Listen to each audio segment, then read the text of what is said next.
Hello and welcome back to KSP and more horrifying pink voids where faces should be. Yeah, that's a glitch with one of the mods. A lot of the mods haven't caught up with the update that came out in December yet, and I think there's even been a patch since then, so yeah, a lot of them are still playing catch up. But most of them work. I don't think there were any major changes with the 1.6 patch. There was some stuff they added to the UI, as I mentioned in the previous stream, but yeah, nothing that just breaks all the mods or anything like that. So I'm going to continue on with my follow the contracts self-imposed limitation. So just a reminder if you missed that, basically we're doing only what is specified in the contracts that the game gives me. So I can't just go off and grab science because I want to, or go exploring somewhere because I want to. I can only do it if a contract pops up and says that I can. I've progressed a little bit since the last time I played. There's one or two buildings that have been upgraded. I have unlocked some science nodes as well, so I have a few more parts available, but as you can see I haven't gotten that far considering I've been and orbited the Mun. I also toned down the admin policy I took. I, in the previous stream, said at 50% of funds, and then I discovered that was a few too many funds that were being taken and putting towards not that much extra science, so I've actually halved that. It's now 25%, so I'm still making a comfortable amount of money, but that also does greatly help out my science gain. So I'll give you a quick overview of the current contracts. There's a couple that I could take at the moment, but the only one of those that I would want to maybe take is this this tourist contract. I've been grinding a lot of the tourist contracts. Those ones pop up quite a lot, and if you do certain contracts, then more of those contracts are generated, so it kind of reinforces what the game is generating for you. So I've got a couple of things I would like to do during the stream. Probably the main one is I would like to do this. Do the first actual Mun landing, which will be interesting without the aid of MechJeb. I've also got an excuse to go to Minmus, which will require some very low level flights, but not actually landing on Minmus. I've also got some more tourist contracts to complete. I've got atmospheric surveys. Yeah, I've got that one. I don't think I'll do that. That's just one that involves a bunch of flying. Science data from around the Mun. That one's in hand. I've also got observational surveys of the Mun, and we might actually start off finishing that one off.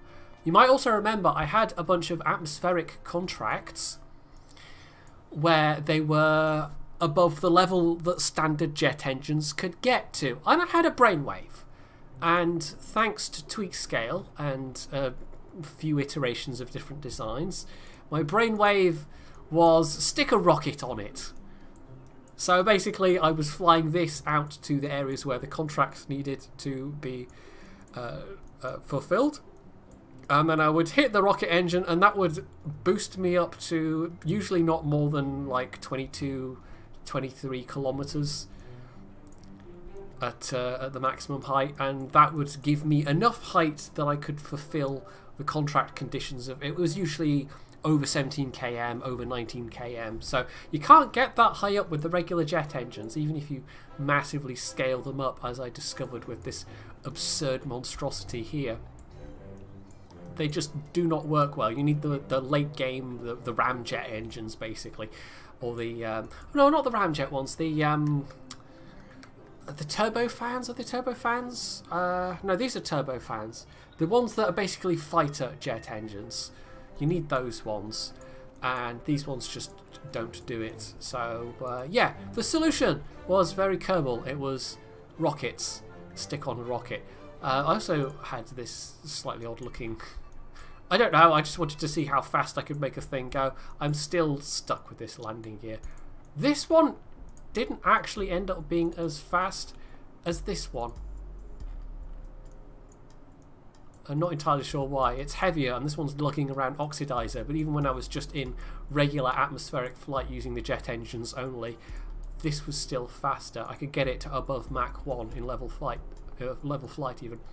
I also for some reason came up with a little unmanned drone concept, but yeah, it doesn't fly very well. I don't quite know why I came up with that. That was just me messing around, I think.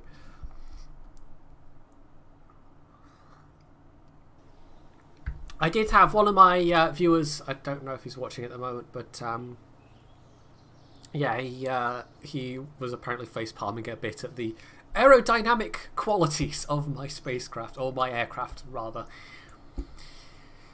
Right, what to show you next? I'll give you a quick preview. We'll come back to this, but a quick preview of what I intend to go to the Mun with. Don't have any docking ports or anything like that yet, so again, I've heavily been leaning on tweak scale.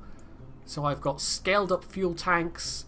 I don't think that's a scaled up engine, but I mean, I could have just scaled that up, but instead I've gone for some kind of outboard engines. Now I've got these Mark 55 Thud engines, which actually have a decent atmospheric ISP. In fact, they have the best atmospheric ISP of all the engines I have at the moment. So for atmospheric flight, they're quite efficient. You'll also notice there's a MechJeb screen. Yeah, MechJeb I unlocked through the one of the science nodes, so I can start putting MechJeb cases on things now, which is not so much useful for the Delta V stats. I don't really need that anymore, although it is handy having both vacuum and Atmo Delta V listed side by side, whereas if you want to see that with the now in-game option, you've got to toggle it back and forth. You can't have them next to each other. So I might hang on to that, but the more useful information I can get is on other screens that I can't show you just now. But I don't have any of the automation yet for MechJeb. So this is what I'm hoping to land on the Mun. It's going to be using an idea I've used before, where I tuck the landing gear away, or the landing legs, actually inside a little service bay. But you have to be careful with these because the physics can get a bit weird. So I definitely want to make sure this is open before I try and deploy the legs. If I try and deploy the legs through the closed service bay, it might completely kraken. It might just completely kraken, which is, yeah, you can definitely use that as an adjective. So it's got oodles of Delta V. The top stage, the vacuum Delta V is almost 4,000. I think this ought to be more than enough to get to the Mun, land, take off again, and get back to Kerbal. So we'll definitely test that out during the course of this stream. In fact, there might be quite a large portion of this stream spent trying to land on the Mun, because I will be a bit rusty at it. But I'm going to start off with completing a contract and bringing Valentina home, because she's been orbiting the Mun for about 2 weeks now. She's probably getting a bit bored. I had some previous observational survey contracts that I took, sent her out, and then I was actually given another one. So I decided to just leave her there to continue in her lonely polar orbit. Basically, polar orbits, it can take a while to get to where you need to be, but for these kind of observational contracts, you just have to be patient, and eventually you will pass over where you need to get the observations for. The whole thing, it's like a 3-stage rocket chaser, so the bottom part of the what did I call it? The Parrot. The Parrot 1. The bottom stage of that is strictly for the ascent.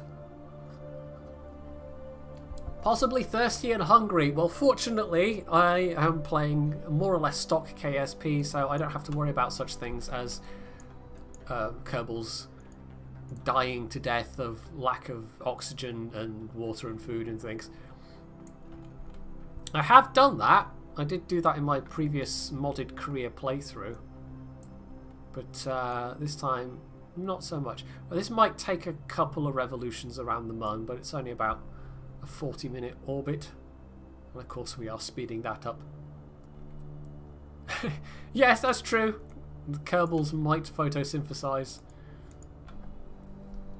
Oh, we could have done it on that pass, but never mind, we can get it on this next orbit. I could just leave Valentina here.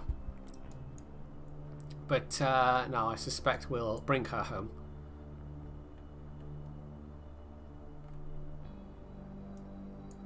There was oh, I'm sure I mentioned this on my well, not abandoned exactly, but my second YouTube channel, which I haven't uploaded anything to in a while, but mostly because I haven't really been reading anything.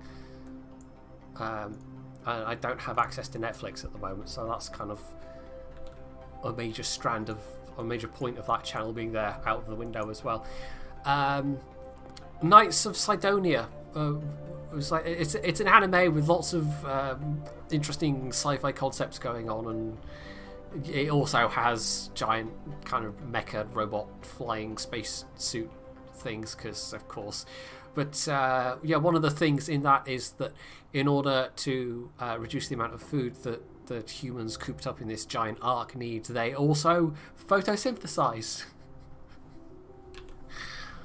Which is naturally an excuse to have a couple of fan service scenes where people get naked at various points. Right, not in a, you know, full on, it's kind of in the same way that they did it in, say, Battlestar Galactica, where they had the occasional somebody in a towel or something like that. What are we doing? Crew report. And that should completely fulfill the contract. So what we can do, I'm just very quickly going to check that we don't get another one of these observational things pop up. Knights of Sidonia is yeah, is it a band or something as well? I can't remember. Haul a parachute into flight above Kerbal. Oh, that's super easy. That's just easy money. We'll take that one. Right, yeah, we'll bring Valentina home then. That's what we're going to start off doing.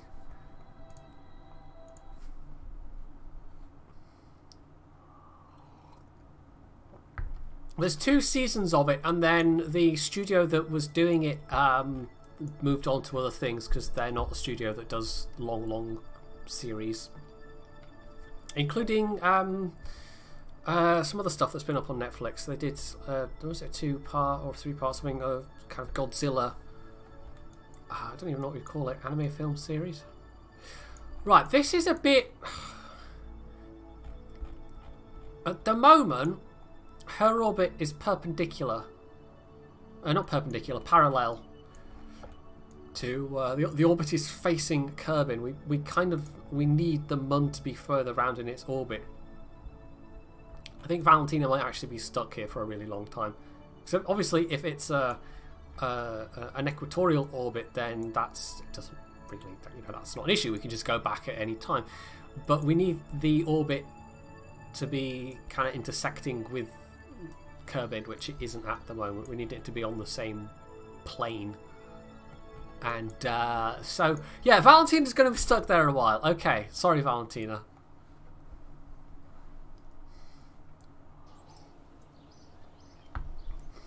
Your eldest daughter loves it. Oh, yeah, it's a good... It's actually based on a manga, which I would... I don't know, it's one of these things, if I was ever going to start with reading mangas, then that's where I'd start. But it would probably be an expensive business. What are the contracts? I might just start with a Mun one. We do have some that involve flying by the Mun, but no, I think we'll just go with the Mun. Oh, the Martian. Oh, right, sorry, I'm... Knights of Sidonia by Muse. Okay, yes, a song rather than a... maybe it's based on that? I don't know. Sometimes bands name things after old things. But yeah, The Martian's a good film, and it's a good book. I actually bought my dad Andy Weir's latest book, his follow-up.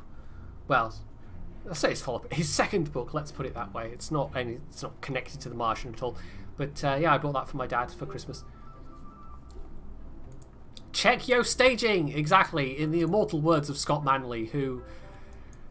You could say there's something of the jingles about him in that he then repeatedly forgets to check his staging.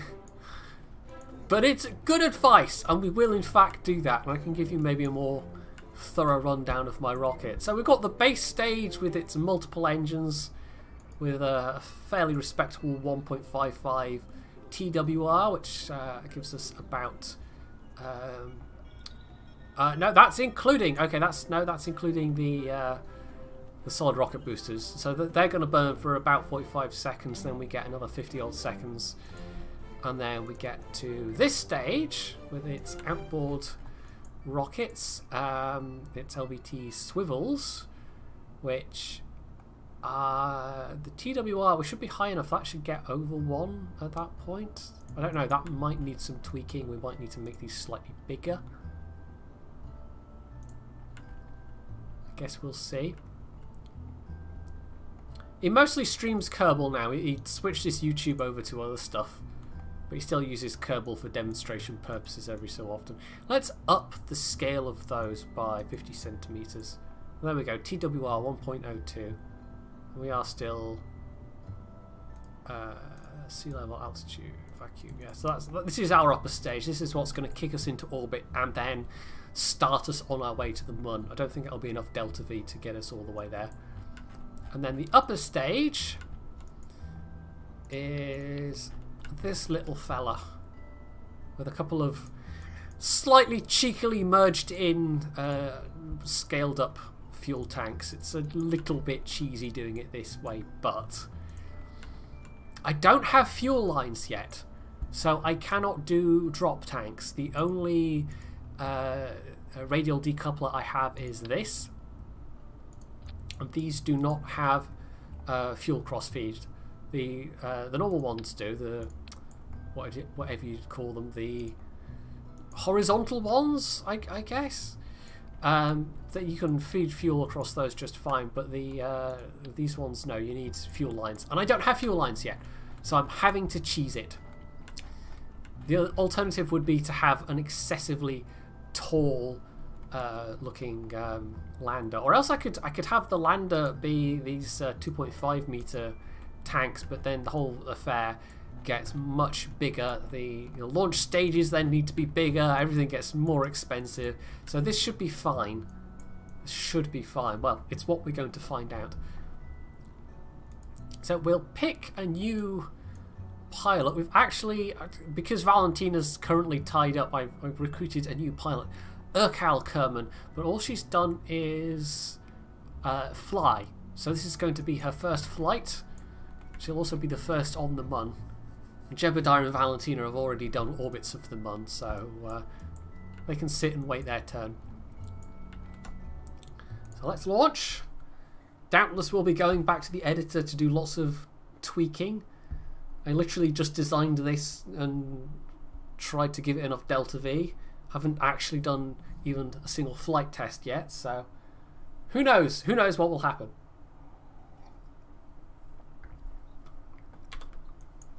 So first thing, we want our stability assist on. We don't even, I've gotten into the habit of doing this now, popping out all of the, but we don't actually need that anymore. I have mech jeb. The more useful bit of information that I have now got available to me is this orbit info panel, which tells me, without having to flick back and forth between this and this, it tells me what my apoapsis is going to get up to.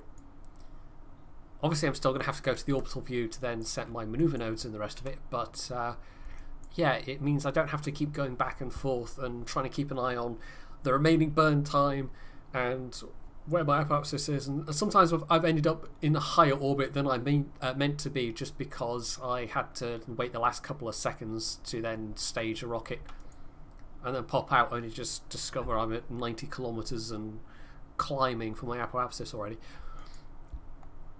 Right, is there anything else I want to have up at the moment?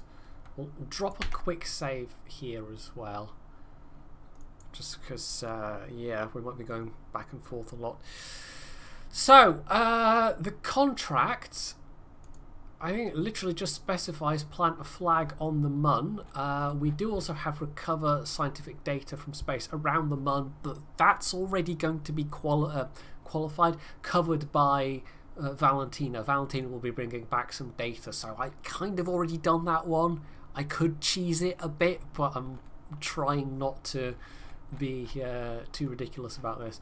I don't think there's anything else that ties into this contract, but it pays out enough to more than cover the cost of this, so that shouldn't be a problem.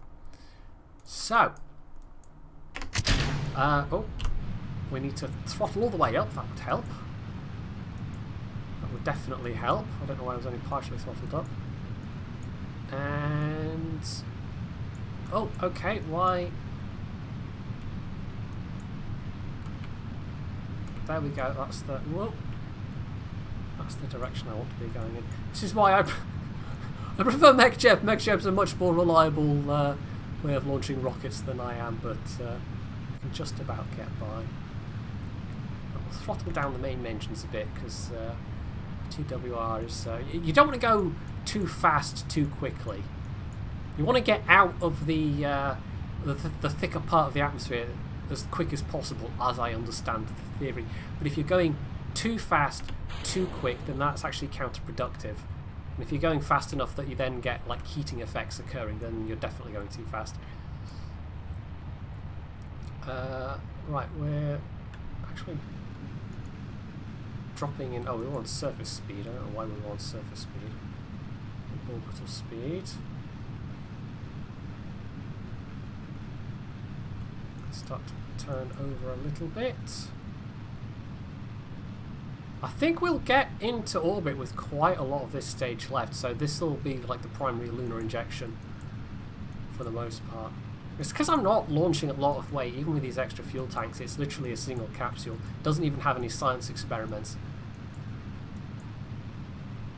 Right, 23 km. Let's start healing over a bit. This ought to make getting into orbit a bit more efficiently with my rather poor manual skills a little easier. 30 km, and we're about to stage.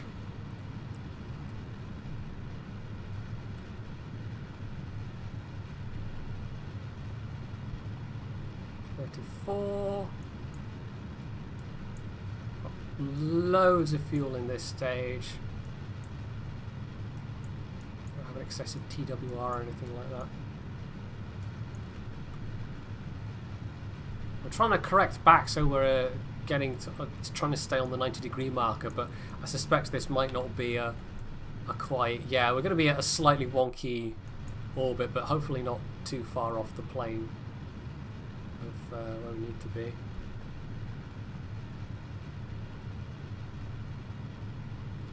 I could maybe do with pointing a bit more up. Maybe I've been pointing a bit too sideways, to be honest.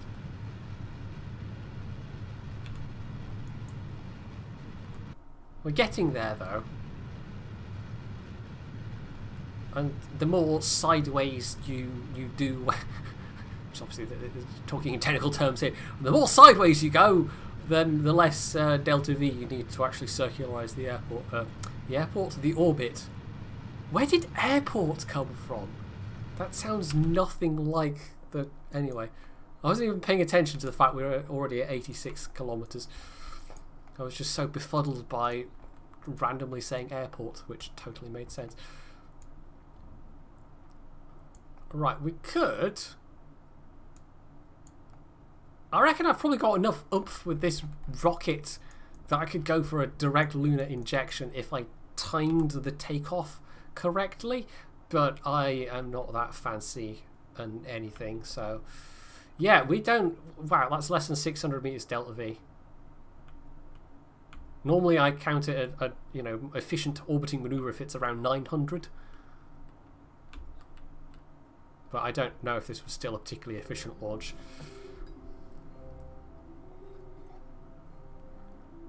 Almost a Jingles launch. This is actually going remarkably smoothly, considering this is the first time I have launched this rocket.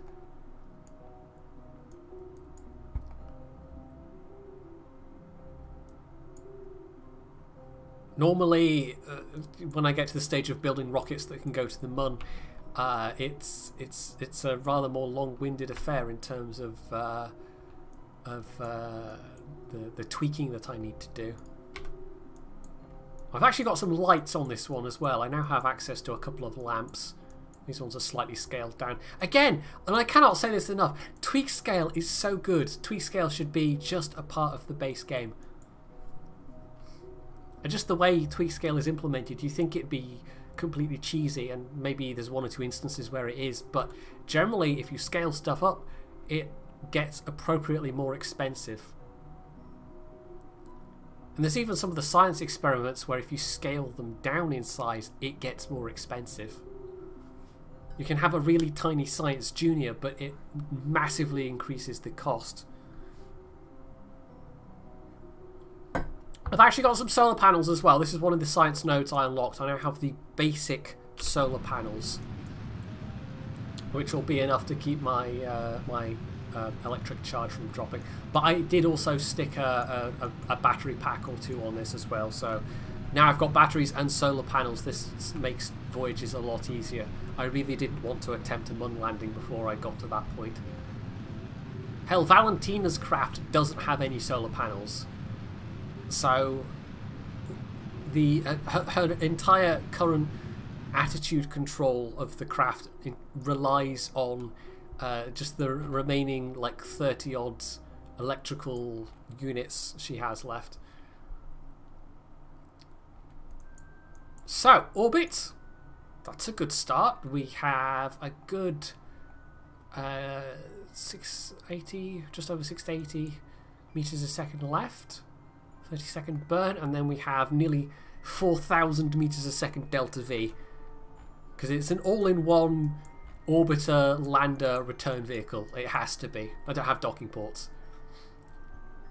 And if I start doing multi-staging on landers and return vehicles when it's all in the same stack, it would be a much more complicated, expensive vehicle. So we want to add our moon flyby maneuver. It's actually not too far off. We tweak the position a little.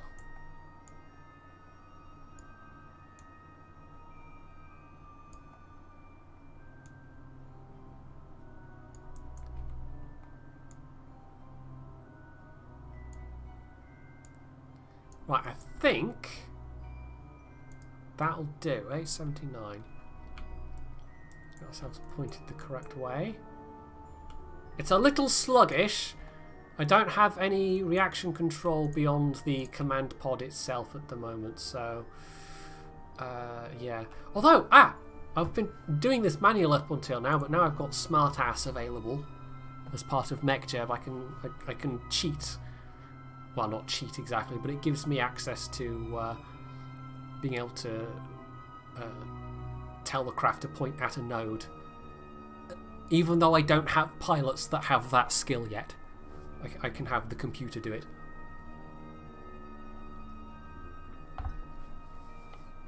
So that's fine. That makes life a bit easier, although in terms of things like burning and staging, yeah, that's all me still. Don't have MechJeb doing any of that. So it's not a bad looking craft, but it's slightly ungainly.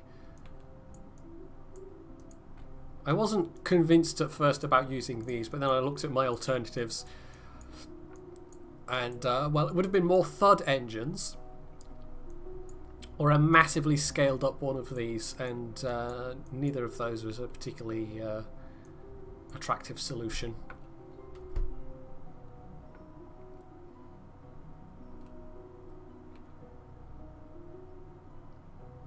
I should probably just be clicking on the orbit line and telling it to warp to rather than doing it this way, which is what I usually do. I don't know why I'm doing it this way now, but I don't know. It's fine.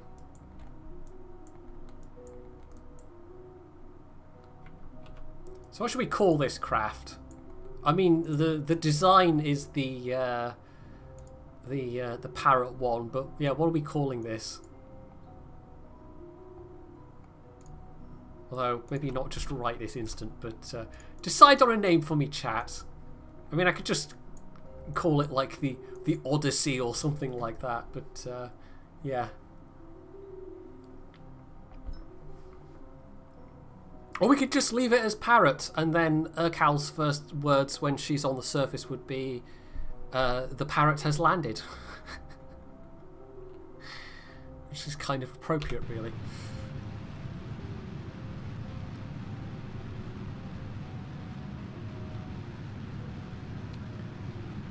We are going to be leaving some junk in orbit, though. I don't have any way to deorbit this particular tank. I mean, theoretically, I could have... Having said that, I could have slapped on a MechJeb command unit and an aerial and a battery, and it would have been... maybe, you know, you just leave a little bit of fuel in the tank and it can then deorbit itself. But that gets a little bit complicated. Or even some SRBs that can push it into a deorbit burn. Or a deorbiting trajectory.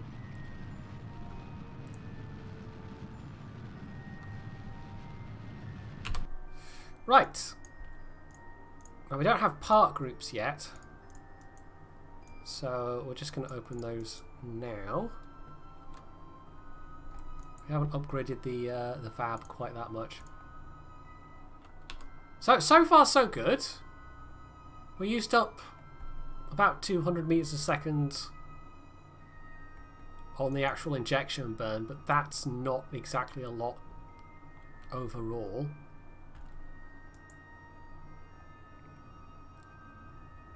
So now we need to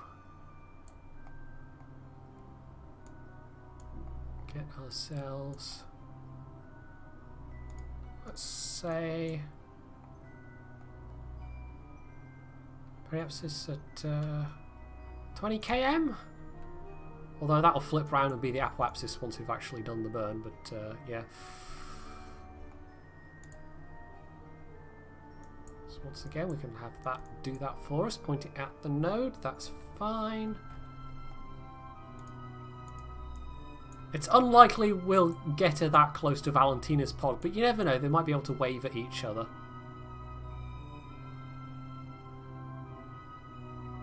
Now, because of my slightly awkward takeoff, this is the only thing that might trip me up as we're a few degrees off the equator. So it's not going to be a nice equatorial landing, although we might be able to. I don't know. Depends how much delta V I feel like wasting.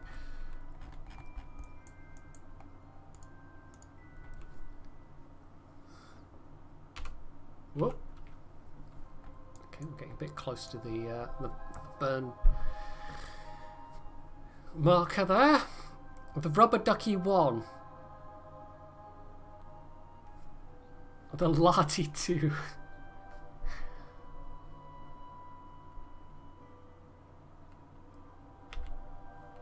Oh, wrong button. I kind of feel like, I mean, you've already had your own spacecraft, Latika Mafia. If you remember, I slapped a big Finnish flag on the Gratian mission that I did in my my modded career, which they definitely all came home okay from, and they didn't all die from lack of supplies, honest.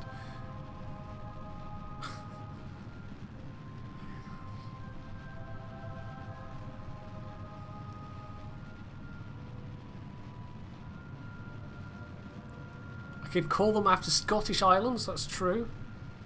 There are a great many Scottish islands. I quite like the Rubber Ducky though.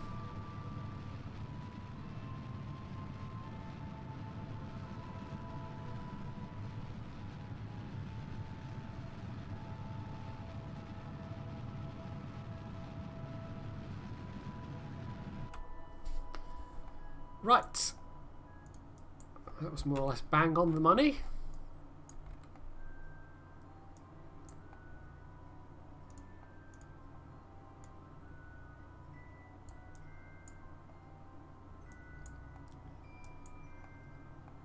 could just at this point go straight into a landing, you know, but I want to pick my landing area a little more carefully than that, so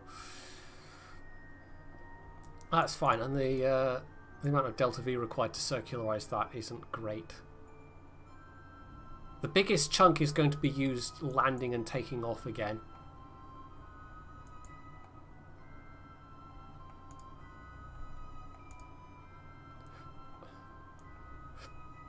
I could try and circularize the, not circularize, change the inclination. But that, I suspect, would be a bit on the expensive side. So what we can try and do is land... I mean, we're passing the equator on this orbit anyway. We just try and land on the equator and then try and make up the difference when I'm actually taking off again. I quite liked the rubber ducky suggestion, so rubber ducky 1, and we'll actually designate it as a lander.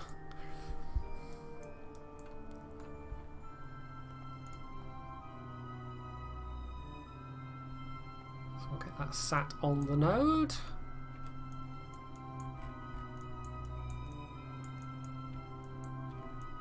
How are you doing in there, Urkal? I do have some, I can't remember which,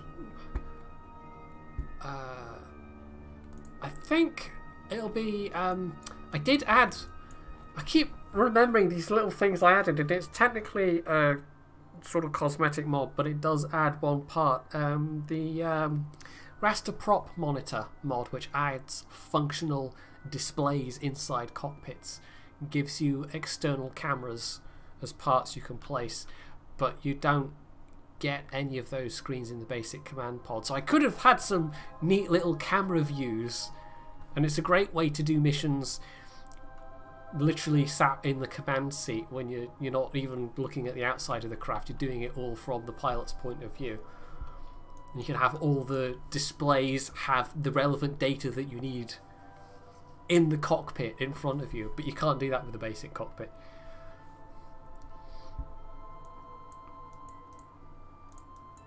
So I think fuel-wise we're doing okay.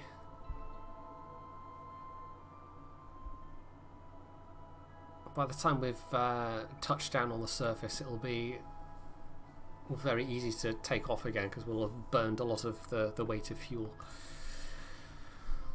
So that won't be... I'm confident that this can do what I need it to do. I slightly over-engineered it in terms of delta V, but it's been a long while since I've done this. I'm pretty sure Urkal is a she. Hey, Bolt! Yeah, we're doing Kerbal things.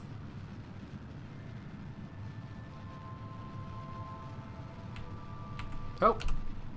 No, that's the wrong key. Meant to do that. It's fine. The periapsis might just be a tiny bit low. So it's fine. It's fine. I think 8,000 kilometers still will clear all the terrain. You're not going to bump into anything. That Minmus contract where you have to get it very, very low is going to be interesting. Right, we could start burning around here and try and learn land in this general area. So we want to point retrograde at this stage. Right, we've gotten this far. We've gotten this far, thus far, which grammatically is correct, but still doesn't make a lot of sense. Let's have a go. Now all that's left to try is landing. Any plans for a full Mon base? If there's a contract for it, it's literally the entire shtick of this playthrough is doing what the contracts tell me to do and nothing more.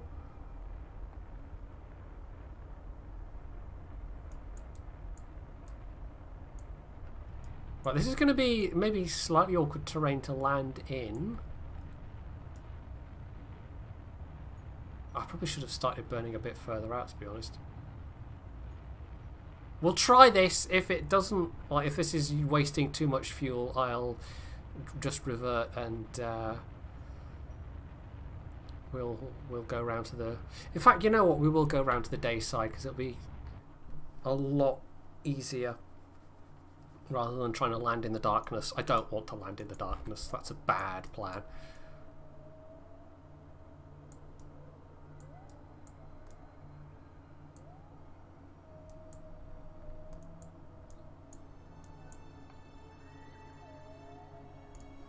If we get to the periapsis and start from there, but we're getting quite close to the surface, so this might be a little bit interesting.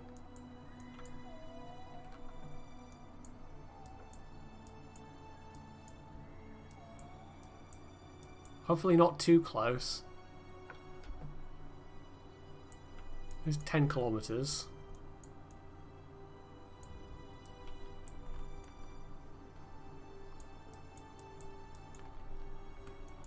I do like taking the occasional random screenshot.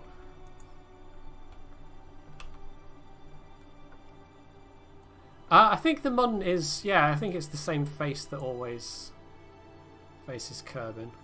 Not sure. Right, we're not going over a particularly mountainous bit of the Mun anyway, so it's fine. Still though, that looks awfully close, doesn't it? You can actually see the improved textures there. Let's have a look out the window. Let's roll the craft a little bit. It's not a bad view. Your business is appreciated. What's the? Oh god, I can't remember what the. No, F2. Yes. Temporarily forgetting the hotkeys because reasons. Right, let's continue around the around to the periapsis. I want to land closer to the equator, Graf Ferdinand. I think it'll help me greatly when it comes to actually taking off again.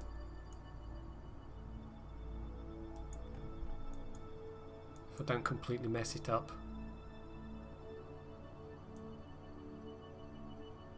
Oh, that's awfully close. It's fine. It's completely fine.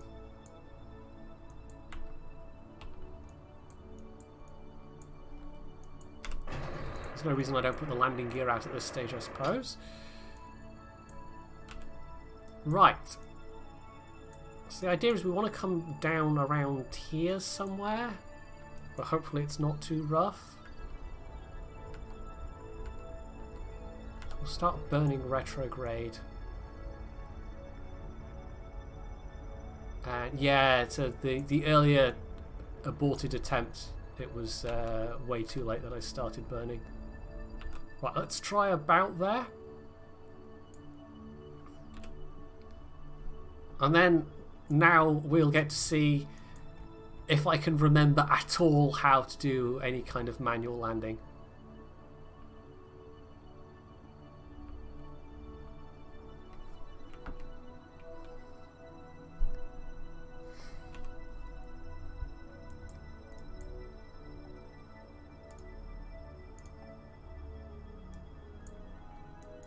Although, I maybe should have left it a bit longer. I'm so rusty at this.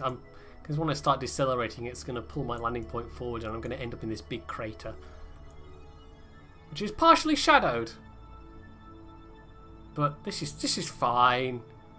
I totally know what I'm doing.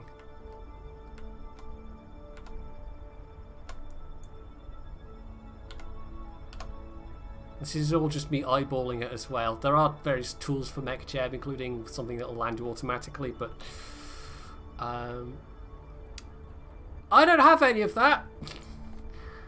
Because if you do career mode, that's all locked behind various nodes. Well, the ground's getting awfully close, so...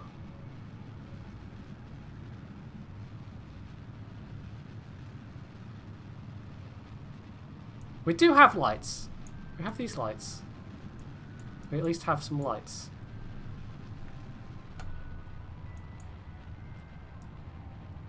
But I really don't want to land on some super awkward bit of terrain. 270.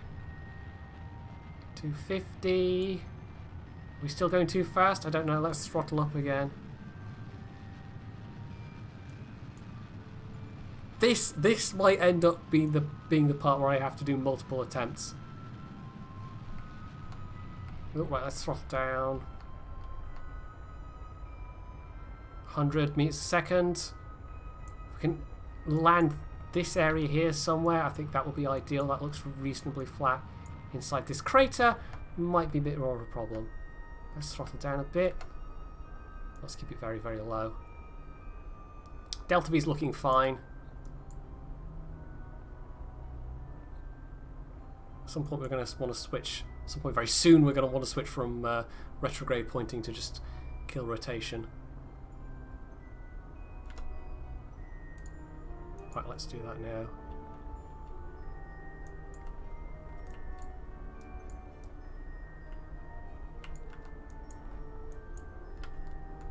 Throttle up a little. Oh, a little more. 40 meters a second, still perhaps a bit fast. Oh. Oh, now we're actually going up again now. And oh, here's me fumbling the controls as I like to do. No, no, we're going up. I don't want to go up.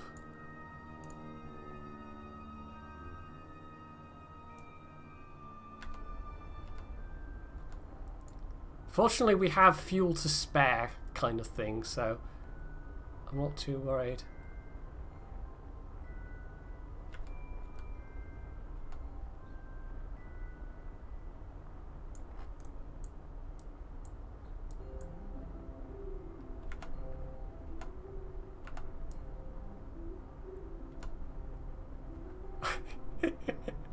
Just gently drifting down. This might be a slightly scraping kind of landing, but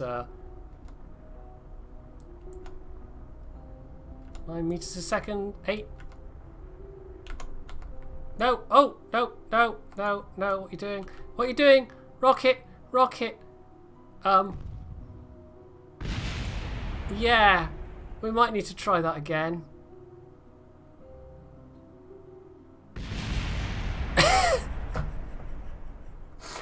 I did not switch off the retrograde node thing in... That was my fault.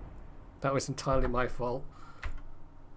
In principle, we got most of the way there. This was just, you know, a training run. It's fine.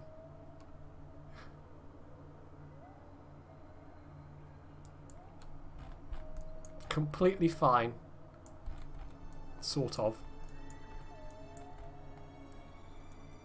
I'm just wondering if this bit of terrain would be better, actually, because if we start burning at this point, rather than warping all the way around again. Let's try that.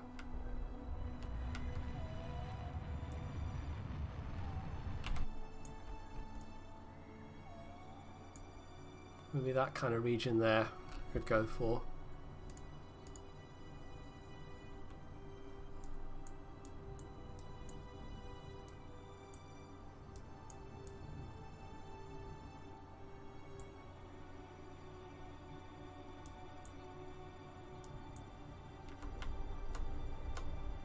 Okay, let's try this. Yeah, this is the part that might take a while.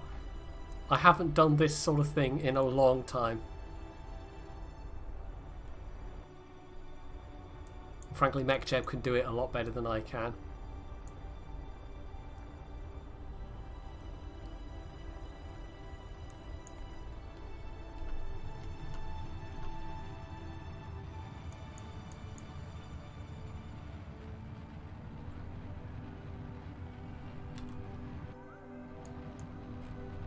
Once we get that particular function of MechJeb unlocked, I shall be exclusively using it for doing stuff like this. Because you can just pick a point on the surface and MechJeb will go, right, yep, we're going to land there. I would say Minmus. Minmus is a lot easier because you've got large flat areas on Minmus. Minmus I can manage a bit more comfortably just by myself. Kill the horizontal and fall straight down. We could try that.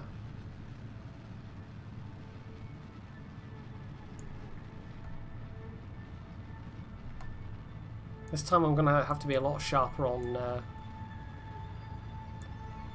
using smart ass correctly. Are we coming down just on the edge of this crater? That's actually not quite what I want.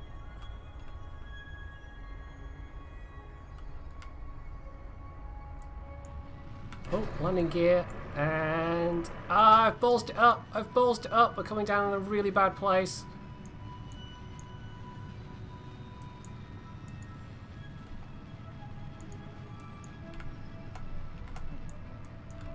Whoop.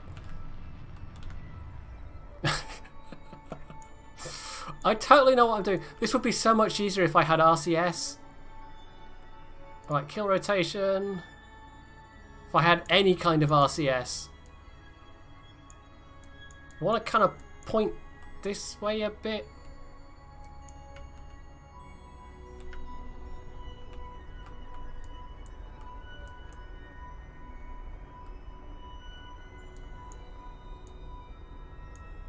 This is so wasteful in terms of fuel. This is why we have so much fuel. But we just need to get over flatter ground, essentially.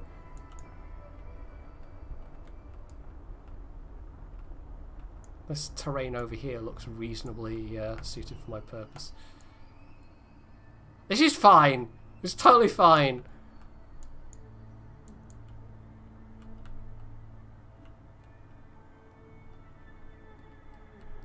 I always have a... I don't know what it is. I always have a really hard time controlling what my craft is doing with an F-ball.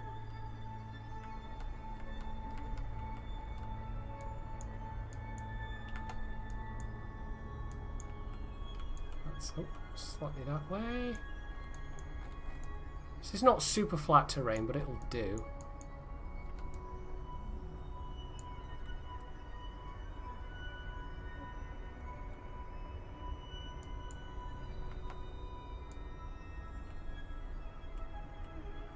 Point that way a little more.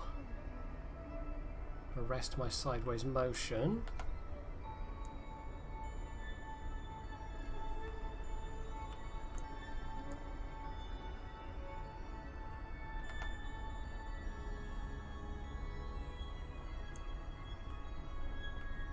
Now we're approaching 2,000 meters a second delta V, but that should be, I think, more than enough to take off, get back into orbit around the Mun, and then return.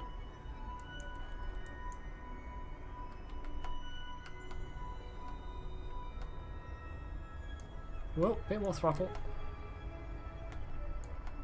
Let's not overcook it though.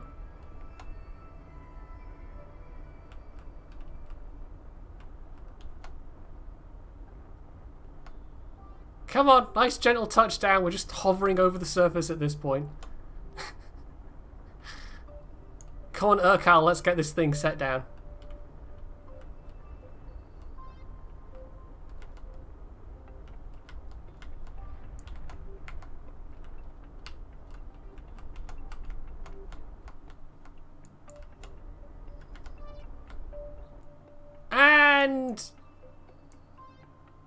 Perfect.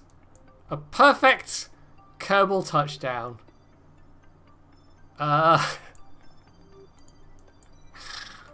Okay. Is there any way I can get this back on its legs? This might be awkward. Yeah.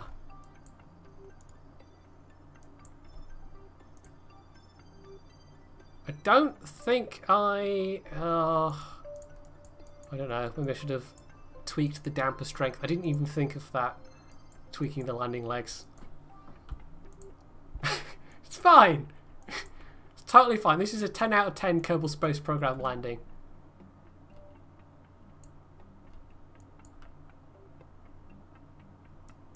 Alright, we might have to...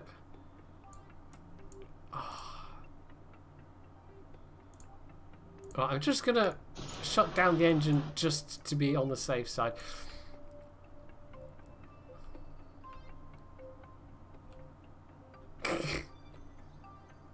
It's fine. Oh, that's true. We can try and use the bay to flip it, maybe. we can get the...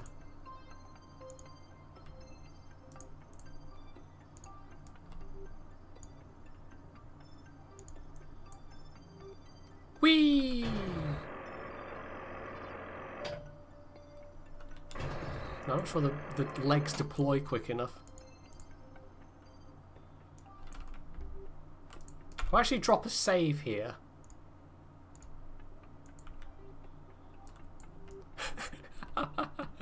This is totally how this design is meant to work.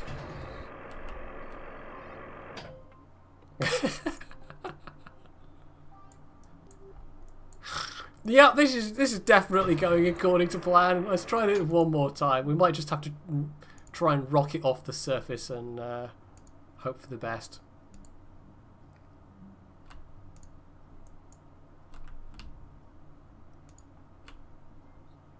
Loads of electric charge, that's fine.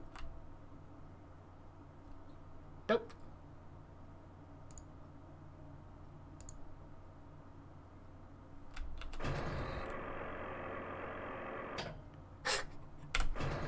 Well, never mind. Right, we'll just try... We're just going to have to try launching off the surface. In which case we'll want to get it pointed the right way. But first I need to plant a flag, because that's the contract. So if we roll it enough so that Urcal can actually get back in when she's done.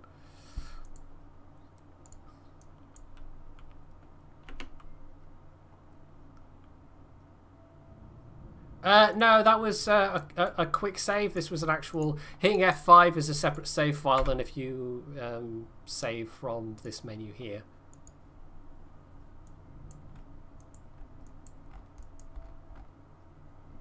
F5 and F9 are separate saves. At least as far as I know. So, science! I could do science, but I'm not allowed to do science because that's not the contract.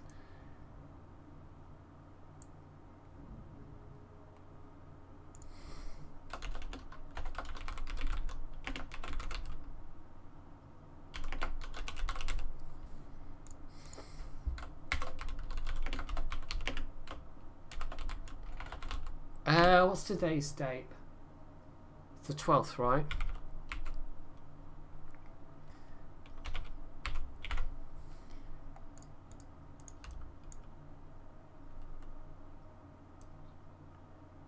I'm following the contracts.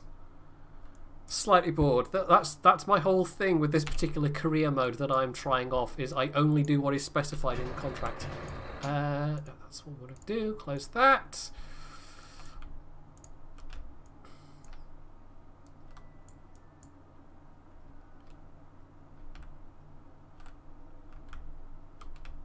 That's just the tricky part, is getting myself oriented in the right way. Also, we need to reactivate the engine.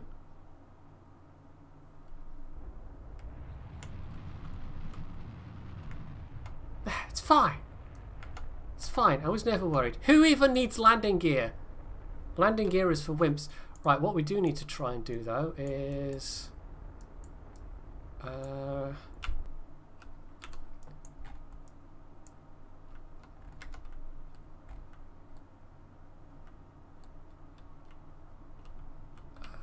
God, which way am I supposed to be pointing this now?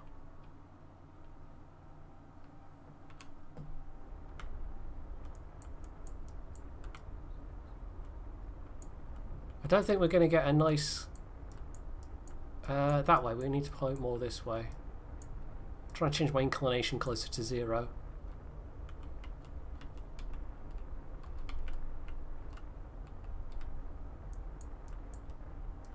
No, now it's just all over the place. 10 degrees is fine. 10 degrees is better than... Right, prograde. I don't even have time to set up a node for this. Appreciated. Let's just burn prograde.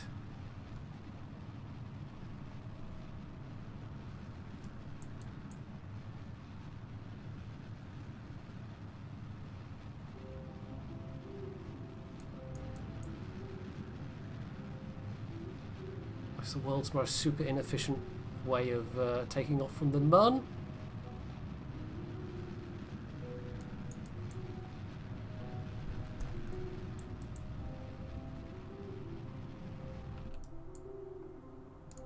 Right, 7 kilometers I think is tall enough to get us above all the terrain.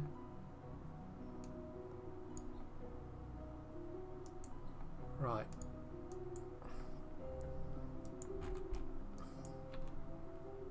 What's that going to take? 115? That leaves more than 1,000 for getting back to Kerbal.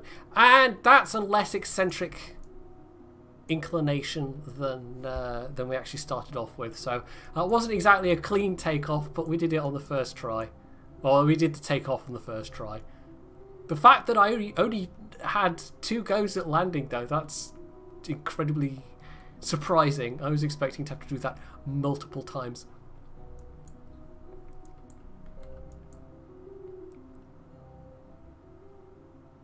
Because it's a relatively, like, now I've burned off most of my fuel, there's not a lot of mass. So just the reaction wheels in the command pod alone were enough. Because this engine doesn't have any gimbal to it. It's 100% just relying on the command pod reaction wheels. Right, so we're not going to smack into any especially tall mountains or anything like that. So that's fine. And start thinking about our return.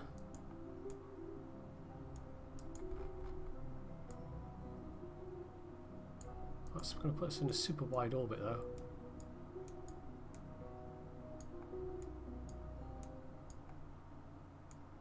Oh, no, that would be an escape velocity from the. Oh,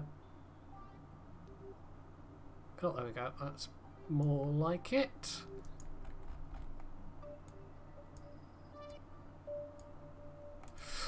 Right, 215 meters a second, that's fine, that'll do, and we can adjust once we're free of the moon's sphere of influence.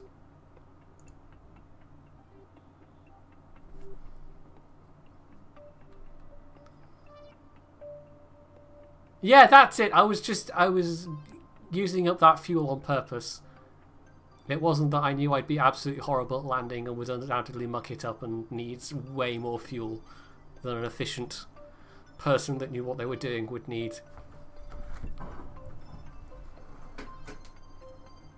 You absolutely do not need 4K Delta V or 3.9K or whatever it is on a vehicle to, not even a single stage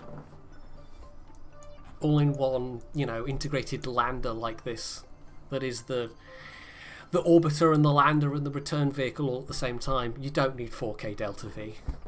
It's just I knew I'd be horrible at it.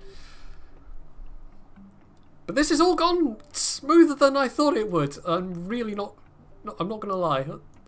That's surprised me a little bit.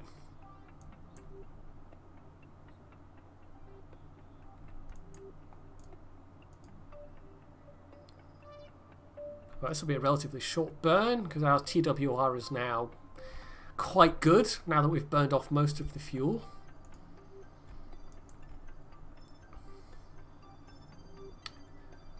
Also, hey, gem somebody. I think this is actually more people than I had viewing last time. If you missed any of the first stream, which was me basically doing this, but there was a bunch more planes. Yeah, you can go and check it out on YouTube. I put the VOD on YouTube.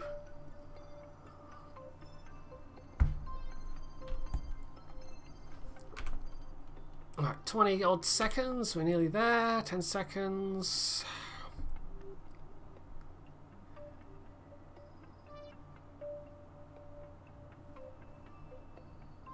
There's going to be a whole bunch of money coming out of just this one contract. And that's also going to mean probably quite a nice bump to science. I'll even get some science just from a vessel that's been, you know, recovered from the surface of the Mun. That alone will give me some science, so that'll be quite nice. Right, so that's us broken free of the Mun.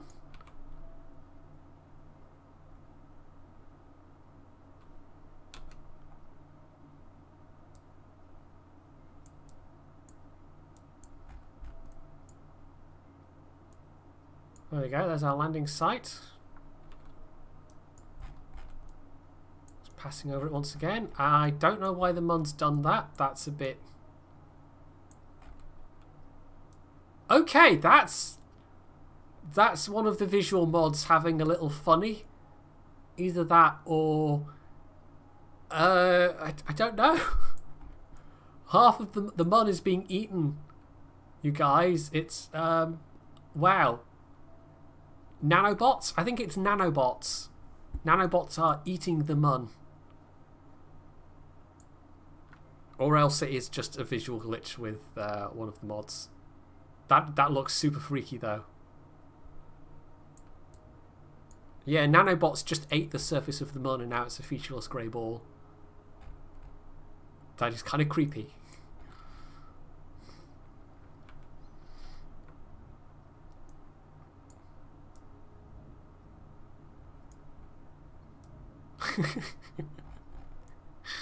Yeah, that is full on weird and creepy. Right, so I could... Oh, that's not what I meant to do. I mean, I could set up a burn here. We frankly have got so much delta V to spare that I could probably even reorbit Kerbin.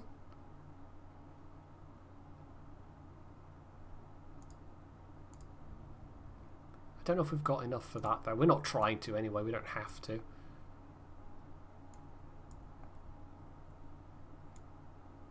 We go for a little bit of an aero break because just why not?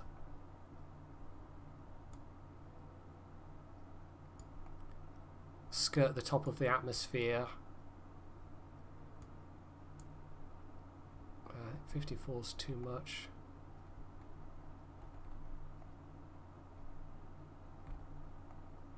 Just tiny increments with the if you're trying to use the mouse wheel to do this.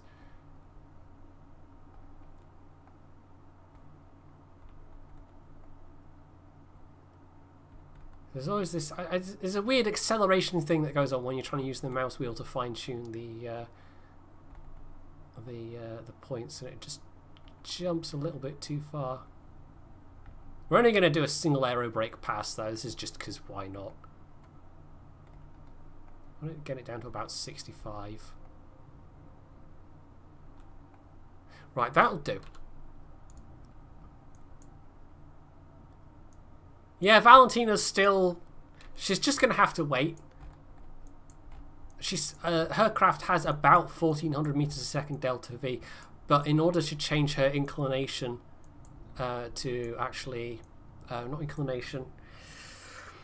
In order to change the plane of her orbit to intersect with to Kerbin, it would be more than 1400. So we just have to wait till the inclination of her orbit naturally matches that of Kerbin, which means waiting until the mun is much further round. So I just need to keep checking in on Valentina periodically to get her back.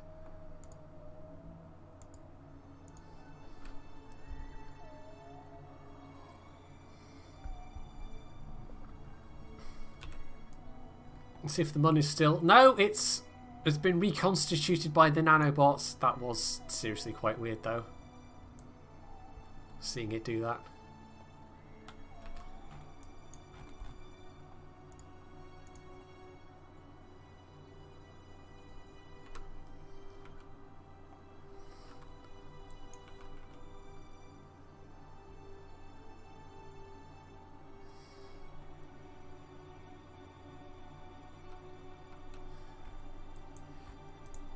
Well, considering this is the first mun mission I have done in over a year to actually land on the mun, or even Minmus, I would say this has been reasonably successful. And I think I'll be able to use this exact same craft for... In fact, I don't think I have to use this craft.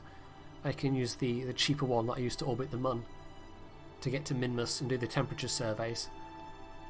So that might be my next mission, as we go and orbit Minmus for the first time in this playthrough.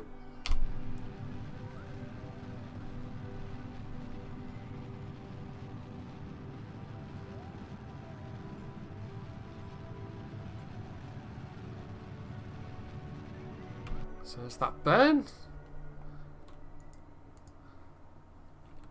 And that should just take us into the top of the atmosphere. In fact, we can burn slightly more. There we go. And we can just warp ahead a couple of hours.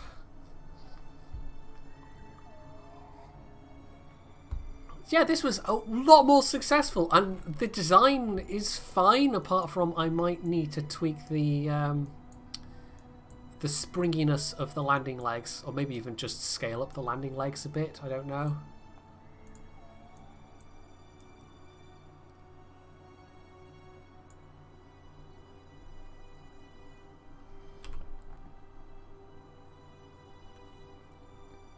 Right, 8.9 million. Get rid of the landing gear. You know, I probably could.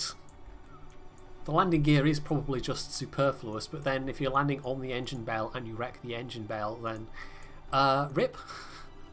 The landing gear at least provides, like, even if the landing gear fails and you still keel over, you've still protected the engine. So it does still serve a purpose, but it needs to be less bouncy. So I think I need to increase the damper.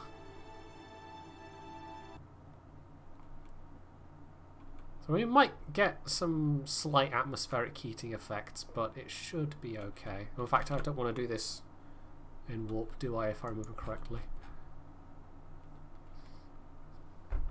We're going fairly fast, but yeah, and you can actually see, well, you might not be able to see very clearly, but the number for the apoapsis is dropping. So we're bleeding off speed through the upper part of the atmosphere, which is entirely the point of aerobraking, like this. But if I was entirely aerobraking to get this down to the level where I'm in orbit, then it would take many, many passes. It's a tedious process. This is just bleeding off some speed. Add RCS. I don't have RCS yet.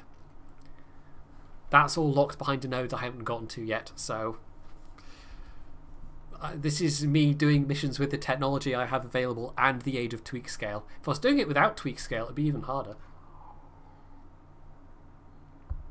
I'm just horribly out of practice, that's all it is, Chaser. That's the first manual landing I've attempted in at least a year, if not over a year.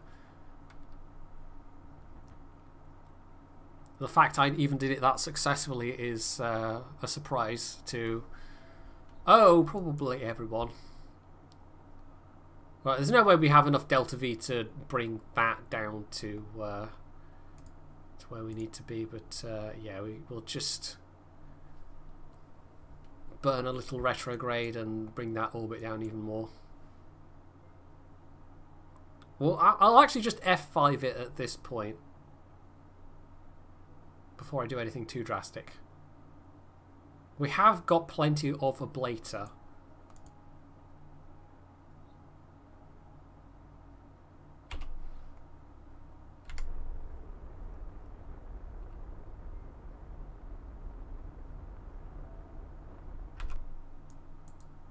So we want an approach that's not too steep, but also not too shallow. So if I bring the periapsis down to about 20 km, that should do the trick.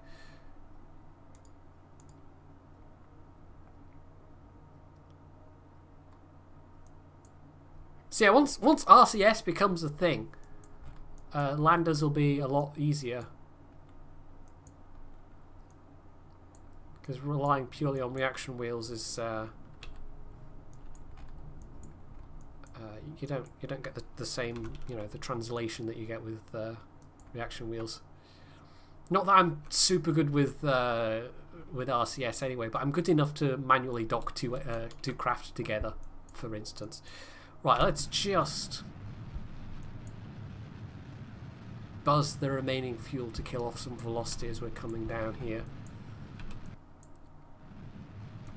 We might as well use that remaining delta V.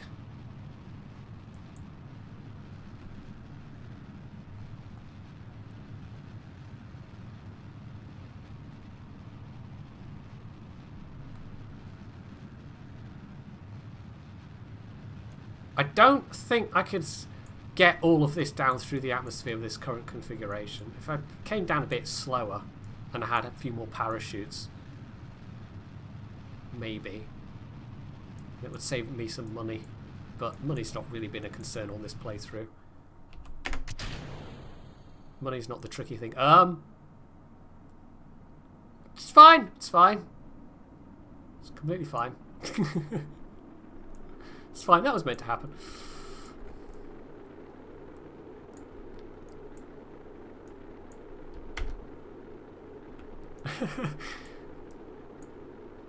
One nice touch that they do add, that they have added, or I think it was in the base game, but it might just be texture replacer. Once the heat shield is used, it gets quite a burnt, crispy look to it. Well, this is actually not even a particularly strenuous orbital re-entry. This is fine.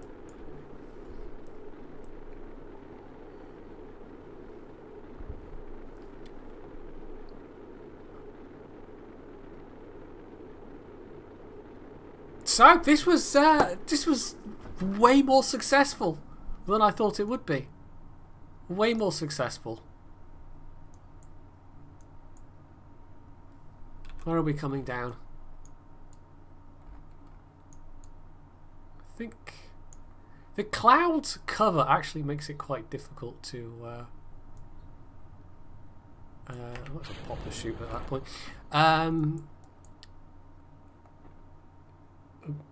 To see where KSP is, but I've got a flag at KSP, or at least I do in theory. No, why is it only showing one flag? I've got one flag on the moon now.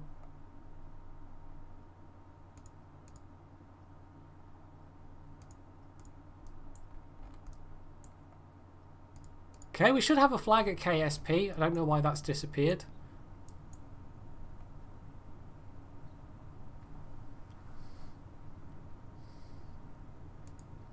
Oh, this was very nearly the... I wasn't even paying attention to that.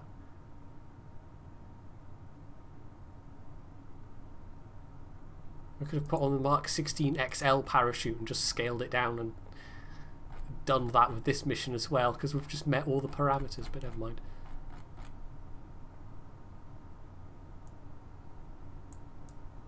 Yeah, I'm not sure where we are in relation to KSP, but not that it matters. It's on the other side of the planet. Okay. Yeah, all the clouds, they look very nice, but they obscure the landmass is quite a lot, so it's quite difficult to see. I think it's around here somewhere. I think. Not entirely sure.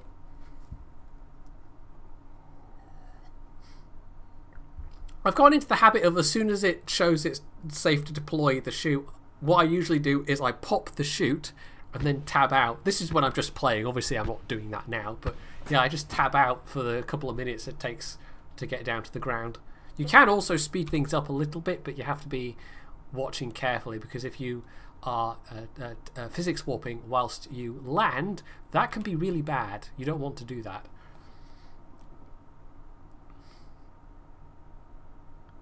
So, first successful mud landing of this career. My rocket worked fine. There's one tiny tweak I need to make to the landing legs, but otherwise, for the parts I have, that's basically the best I can build right now.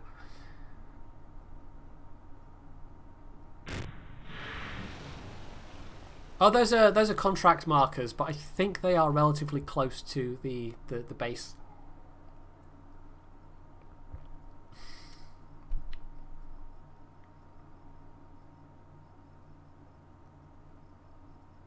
So there we go, 30 science just from returning a craft from the Mun, and I also get science converted from the funds for completing the thing. Yeah, we were a fair distance away, 1100 kilometers, and that bumps Urkal Kerman straight to the first level, because that was her first time in orbit, first time in orbit around... oh, we've got this lovely visual bug. So that won't be enough science to unlock another node, but these are all at 90 science, and we're starting to get some of the higher paying contracts, which does speed things up rather a bit. So a strong possibility is getting the Clampatron Junior.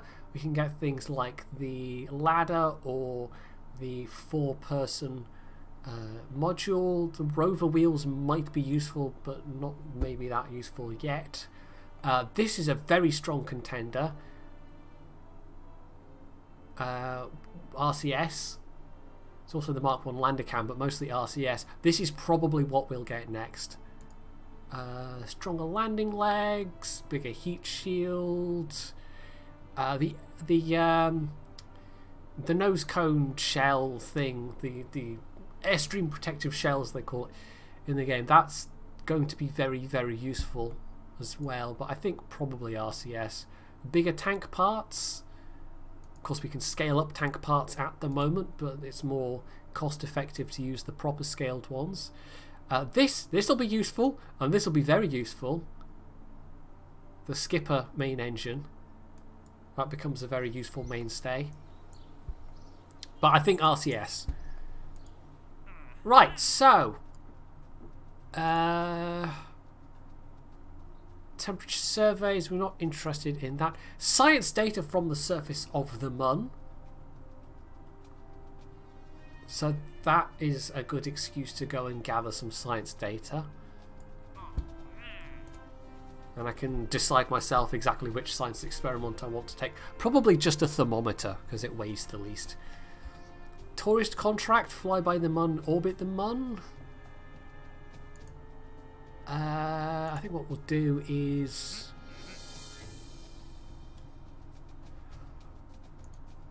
probably one of the ones, some of the quicker ones. We'll just do some of the filler contracts.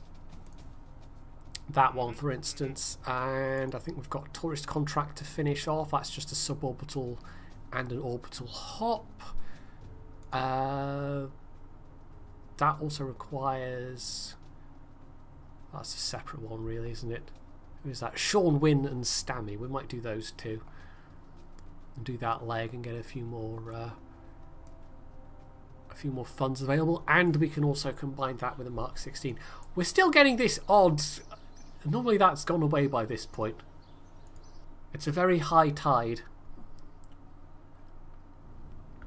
But they're sort of useful for things like satellites. Graf Ferdinand. Oh, there was one thing I was going to show you. It's just occurred to me. Well, there we go. It's gone away now. This little...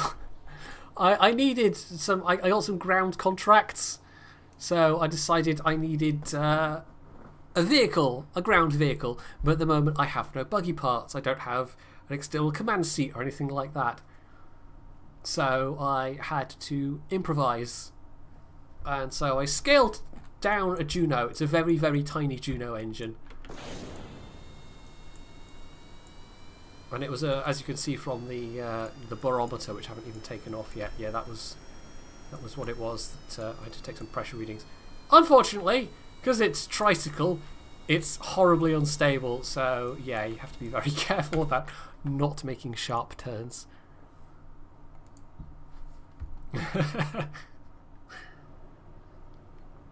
It's not the most ridiculous buggy I've ever made. I think I once made one which was literally an upright command pod.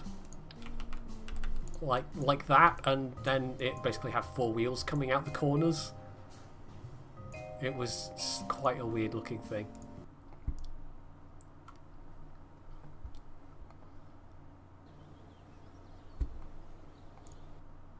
So what we were doing? Oh yes, orbiting the planet. What we'll do, because I can basically combine all of those for, what was it, Sean Wynn and Stammy? I can combine all of those into a single flight. We might even do that, go and orbit the Mun again. But we'll get this suborbital hop out of the way because that clears a contract. So that is that one.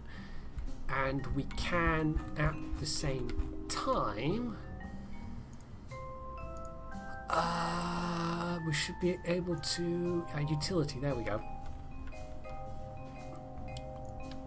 Do a temporary swap out. And of course, I can just scale it down. It's still completely valid for the purposes of the experiment. We've dump those off for now because a single parachute is fine.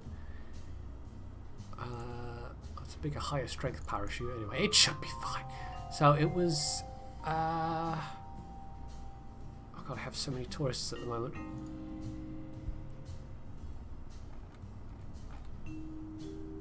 Right, Thumbing needs to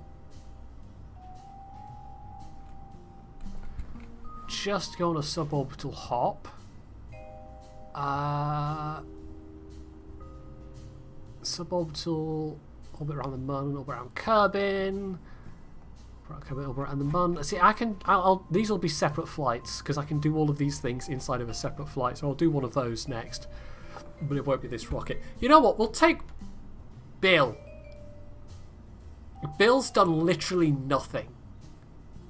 This is literally Bill's first flight and first, you know, time out of the astronaut lounge. He's just been sat there doing absolutely nothing at all. So we might as well get some experience points on Bill. So this is just a suborbital hop.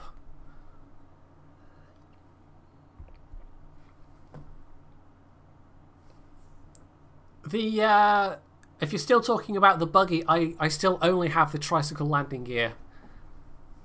The retractable landing gear is that's on one of the nodes I don't have access to yet. Right, so stability assist, and we don't even need to use MechJeb for this really, although having the orbit info button is sort of useful.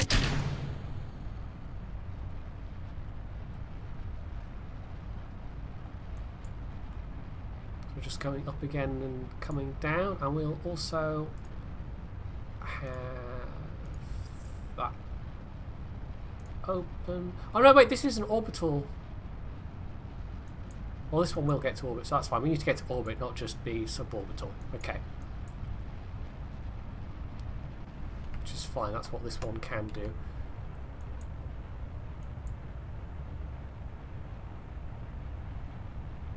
So Bill's going to orbit, in fact. It's his lucky day.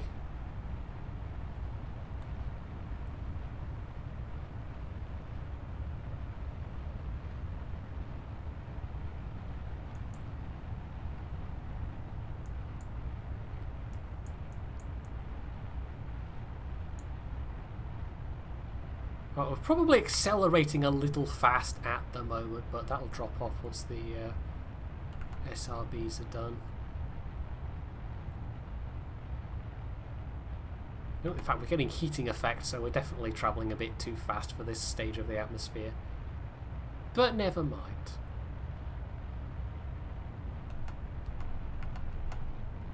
I can throttle the main engine, but of course I can't do anything about the oh, and I've just realised, yeah, I wasn't even paying attention to that. That's fine though. 87 kilometres. That's not excessively high. I was aiming for just over 70, but yeah, that's all right. That doesn't really matter.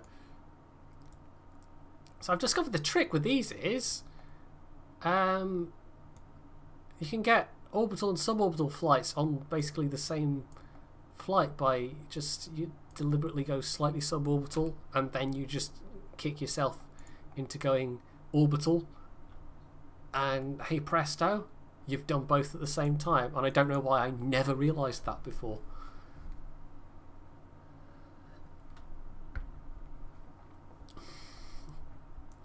I significantly, they were at about 60 or 70% throttle. Tiki Mafia. I limited the booster throttle. They weren't going at full whack. So that does help. And I think they're also slightly scaled down. Those aren't full sized for those boosters. But what you can also do, if you want them lower scale and to cut out sooner, then you just reduce the amount of fuel that's in them. But at that point you have to start experimenting and doing multiple takeoffs to determine how much fuel you want exactly. Although these days, of course, when you've got the built-in Delta V counter just inside the game itself, you will get a much better idea of the cutoff point for the SRBs, how far they'll take you up into the atmosphere.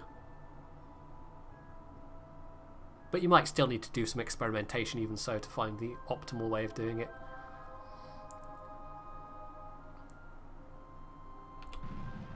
So throttle up. This one doesn't even have any solar panels on it, it's not really necessary.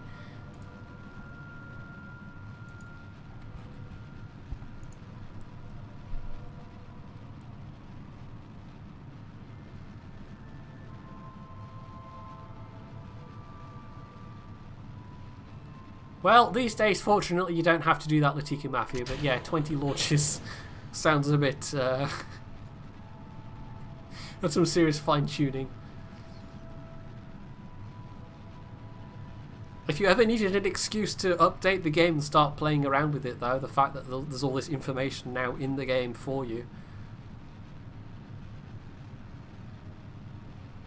It's as good a time as any.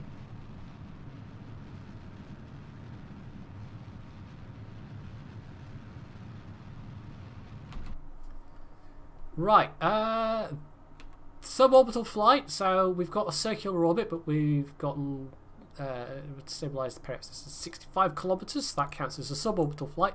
And all I now have to do is point prograde and just burn a little bit more until the periapsis raises. Oh, it wasn't even 65, it was lower than that. I just have to burn prograde and wait till that raises to just above 70. And hey presto, it's also an orbital flight. And Robert is very much your uncle.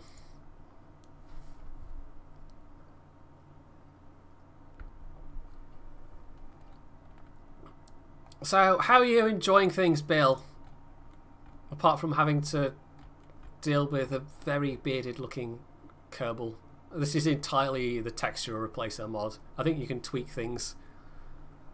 But at least our tourist passenger, tourists and scientists, totally the same thing. At least they're enjoying themselves.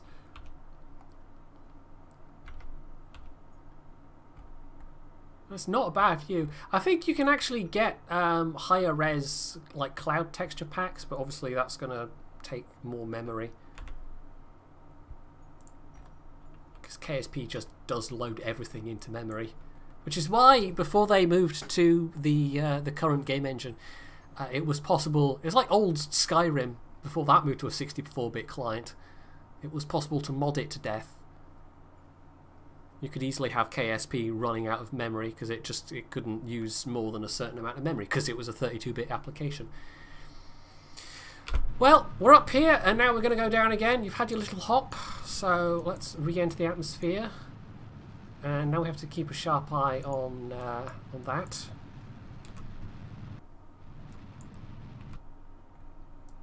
Because the speed's going to be the main thing, but yeah, we need to pop the parachute as early as possible.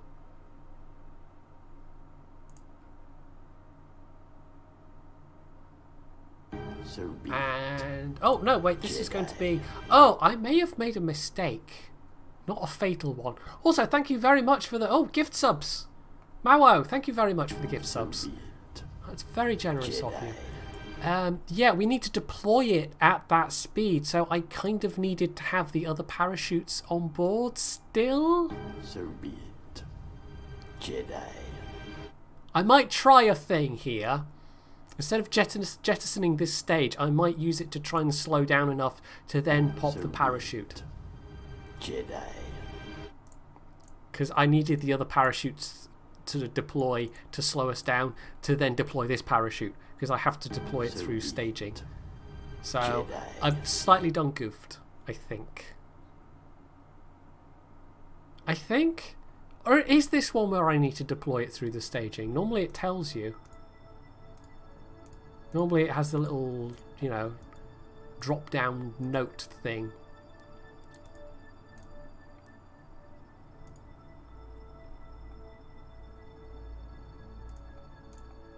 Don't think I have any other contracts that would apply to that. It might be just I have to have this parachute and be at that altitude and that that speed and it's fine. I don't even have to, like, there's no run test button on the parachute.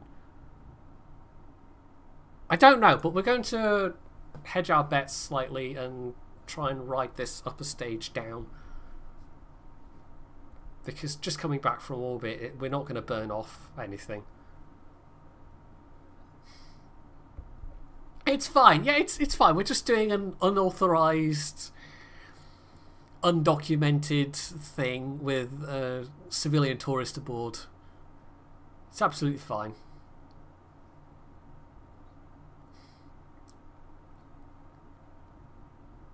Of course, this engine isn't so good in atmosphere, but it should slow us down enough. We're coming in quite shallow. Not that shallow. Shallow-ish. We're actually accelerating at this point, so we haven't really hit the air resistance yet.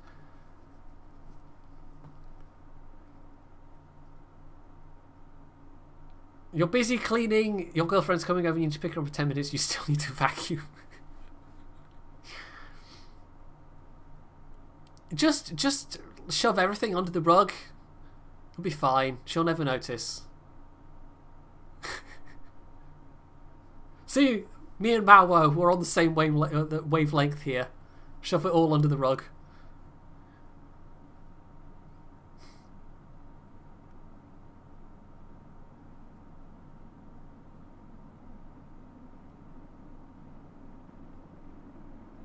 What you could do, an alternative strategy, if you have any like wacky novelty foam hats or just any ridiculous clothing at all, put that on and she'll be so distracted that she won't notice the state of the floor. Guaranteed to work. Absolutely guaranteed. 100%. You can trust me. Turn the lights off. That's a good strategy.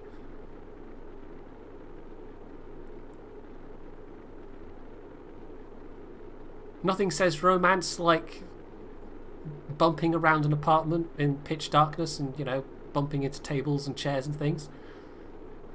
Totally romantic. Right, we are heating up a little bit. But I think the engine should survive this, and even if it doesn't, that's fine. We've still got the heat shield. Okay, this is less fine. This is less fine because now the parachute's overheating.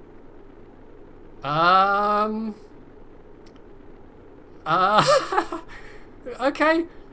You're alright there, Mr. Tourist, aren't you? Yeah, it's fine. This is fine. This is normal. Whew, okay, it's okay. It's no longer...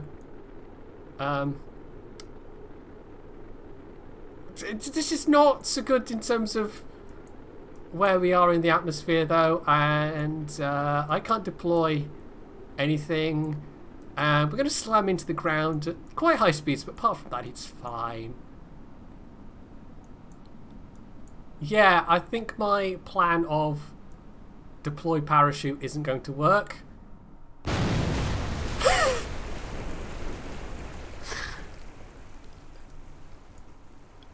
This never happened. This never happened. It's fine. It was just a simulation, you guys. It was a simulation.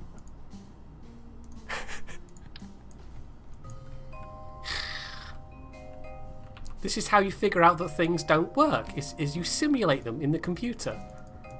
And then you go and fix them, and it's fine. And we'll never speak of this again. Right, if we stage it correctly, there we go. We can actually do this correctly.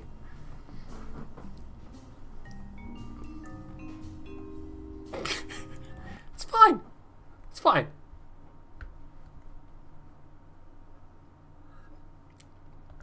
I mean, if you don't kill the occasional tourist, then frankly, you're doing it wrong.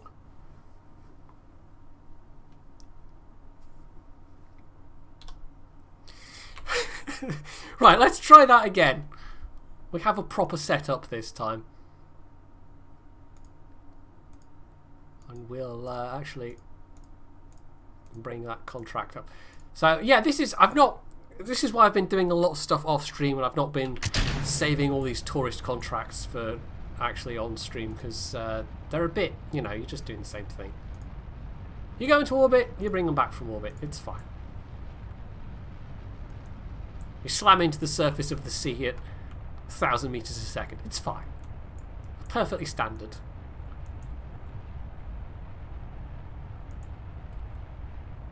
It was in fine print at the bottom of the brochure that, you know, it could happen. It's totally fine.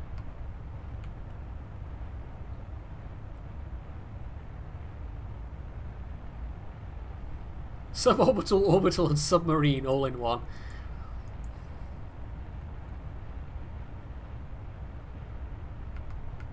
Right, can I actually throttle down with the main engine to about the third this time? Limit our acceleration a little bit. A unit conversion error between 1 meter a second and 1 kilometer a second.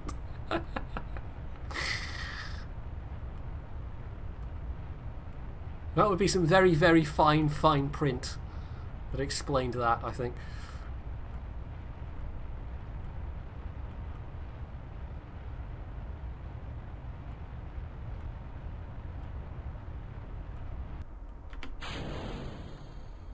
There we go, nice clean separation. Not getting all the heating effects this time either, which is... Yeah, this is going to be a better launch. We were just optimizing the launch profile. It was just a total dummy run. It's just a simulation.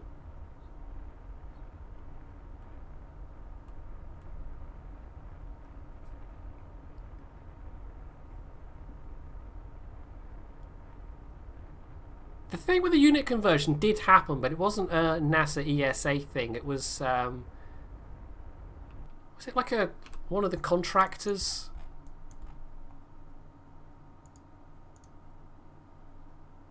Was using Imperial units. It wasn't that NASA was using Imperial units and... oh, I accidentally switched focus to Kerbal, but never mind. Yeah, it wasn't that NASA was using one lot of units and the ESA was using another. Right, there we go. That's perfect. Right on the node.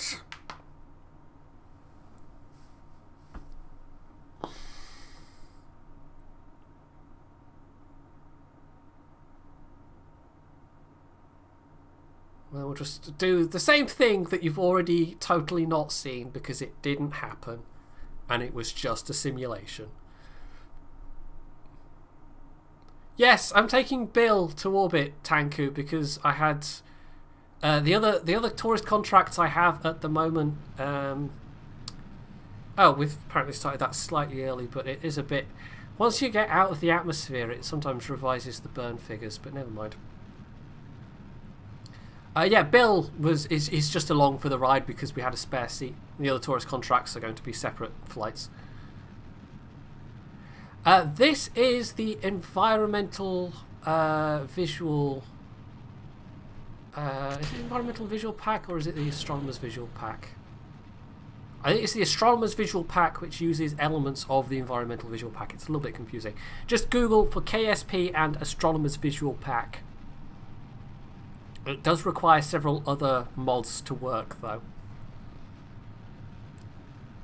You basically have to just make sure you have all of the mods correct. Not all of them are up to date with the current version of KSP, so there have been one or two visual weirdnesses at times, but it more or less works.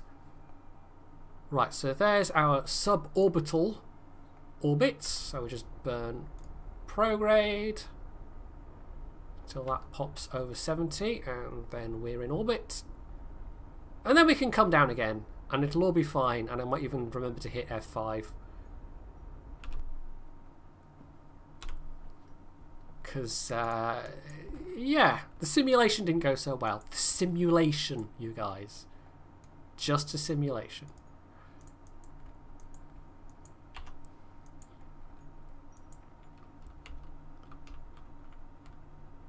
I always feel the scale of the astronauts to the rockets always feels so, I don't know, maybe the Kerbals are just really big, or maybe it's just their heads are so big and take up so much room. Right, so we can just basically immediately burn retrograde, and this time we'll do a proper re-entry.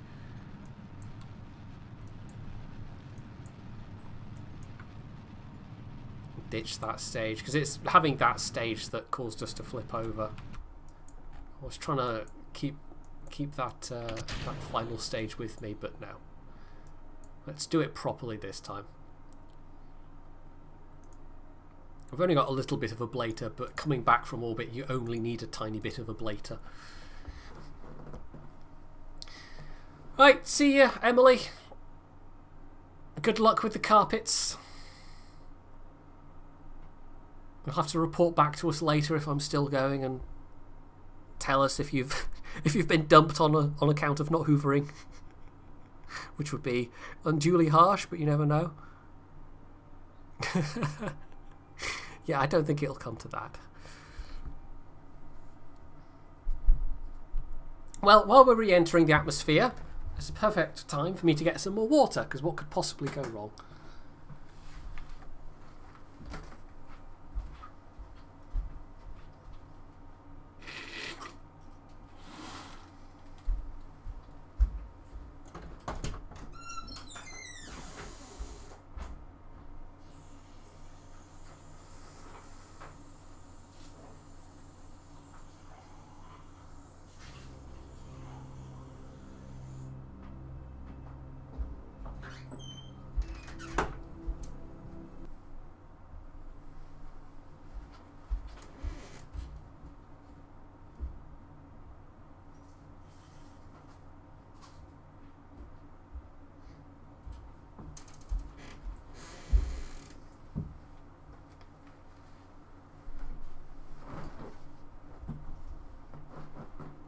Right, where are we at? Oh, we're only just in the upper atmosphere still.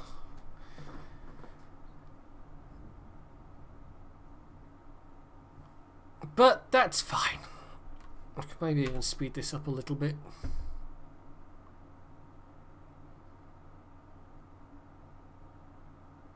We're just starting to feel the effects. We're starting to burn off a little bit of a ablator. We probably won't even use all of that, though. That's like the minimal amount of a ablator you can have.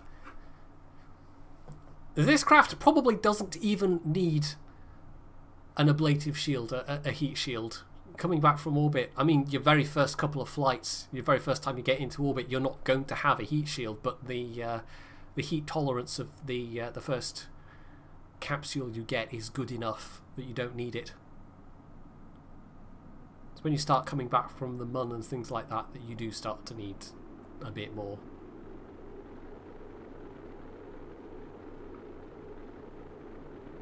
Snow in Germany. I don't think we've had any snow so far this winter here in the UK. At least,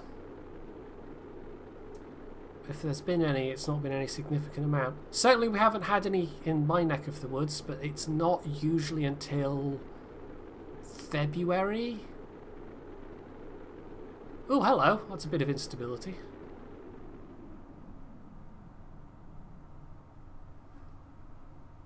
Not entirely sure why. Shouldn't have anything that's throwing off the aerodynamics that much. Right, so we can pop the radial mount chutes.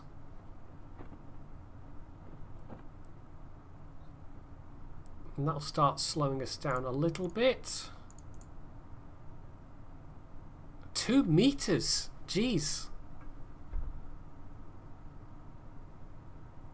5 countries have an emergency state. That's obviously quite a lot of snow then in some places.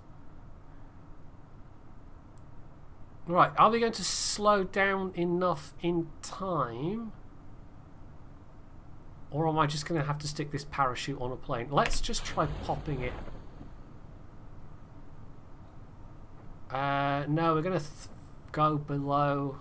We haven't slowed down enough. Never mind, we're just going to have to stick this parachute on a plane and do it that way. That's fine. I thought it might be nice to try and combine the contracts, but doesn't really matter. I think when it does this, by the way, this is the textures glitching out a bit. When it starts to look a bit smeared across the landscape.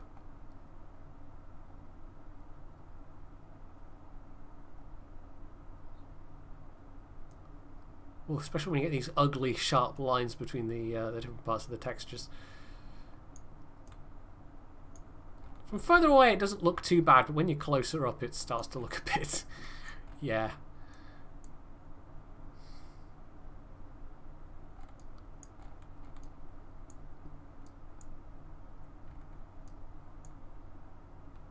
The effect, the full effect of you know what, I probably could have adjusted the min altitude. I didn't think of that, but we're not rerunning this mission just so I can fiddle with the min altitude, and it's not a particularly high value contract. We will just slap it on a plane and do it that way.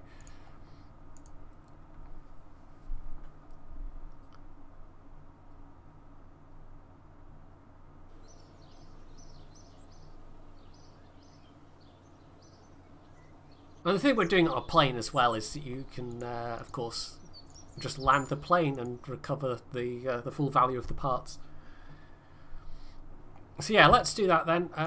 Let's take... what is my literally cheapest plane? I think it's still the very first plane. The CH-10, which I went back and redesigned a little once I got better engines.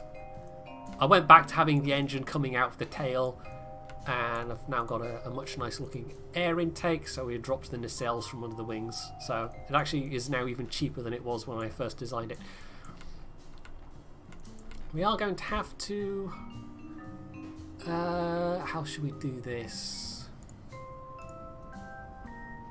I think the easiest way, without massively affecting my aerodynamics or anything, is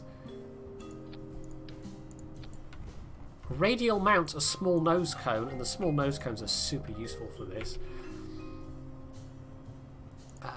Utility, and then we can put on the parachute, and we just scale it. In fact, we can scale it down even further, so it's the world's tiniest parachute. Have it on the very, very tail, and it'll still count.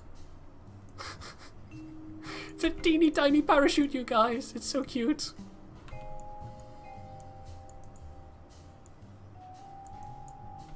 We already kind of saw with the moon design me using these nose cones to mount some engines on. It's a very useful trick without having to have full like engine nacelles or empty fuel tanks or fuselage parts. You can just use a nose cone, and of course with tweak scale it's even more useful. Right, who's going to be flying this? I guess Jebediah will do just fine.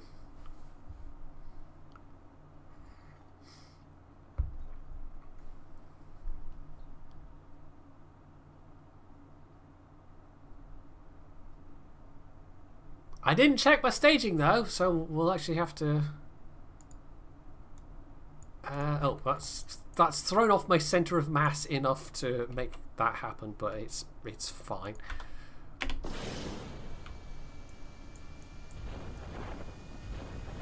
Oh, I thought I dragged that up correctly. I hadn't. In which case, let's take the opportunity to go back to the hangar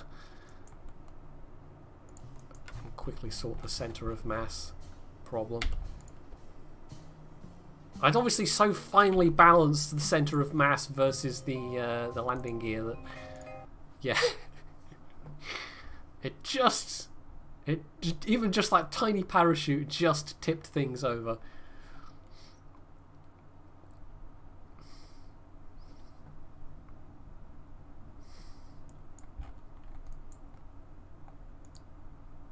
Right. It's definitely separate.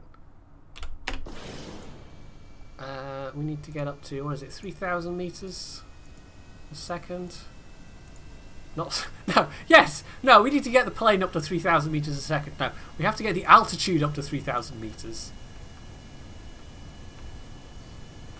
Fortunately, with the redesigning of the redesigning, this now does what I wanted it to do, which is have a very short takeoff. We can even bring up the cruise flight whatchamajigger and say that we want to go up to 3,000 meters, and we can even exactly specify, let's say 100.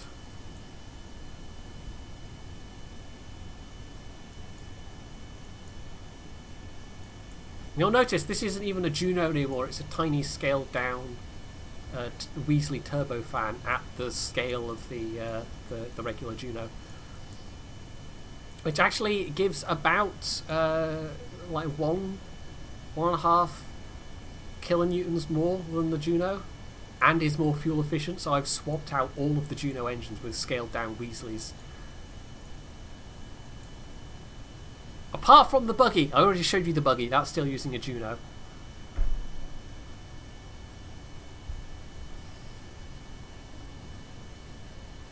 Well, I'm using the atmospheric autopilot thing. If I turn that off entirely, yeah, it does tend to just nose down like a lot. So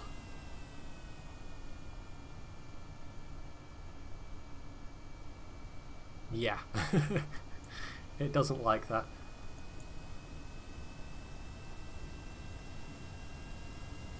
See ya, Hachimaki.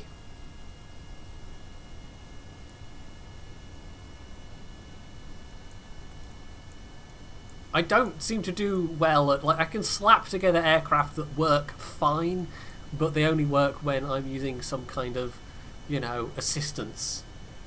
Whether it be the regular SAS or, in this case, the atmospheric autopilot mod. Oh, also, I accidentally scrolled that down. Just be careful using the scroll wheel when you're using this. Maybe I should have used a faster plane, because it would have gotten up to altitude quicker, but never mind, we're nearly there now.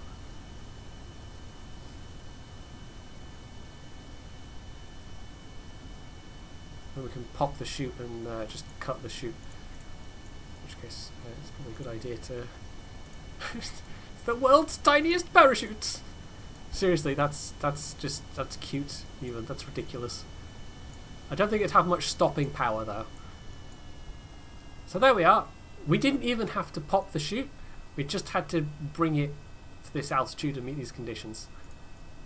But you know what? We're here, so... It's so tiny! It's the tiniest parachute. So cute. Right, we can go back to standard fly-by-wire at this point.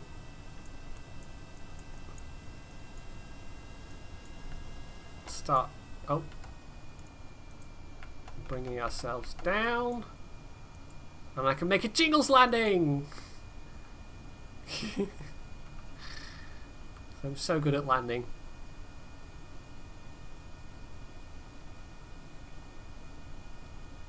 I'll point the wing tips down with the wing that's coming up during a roll will have more lift since the area.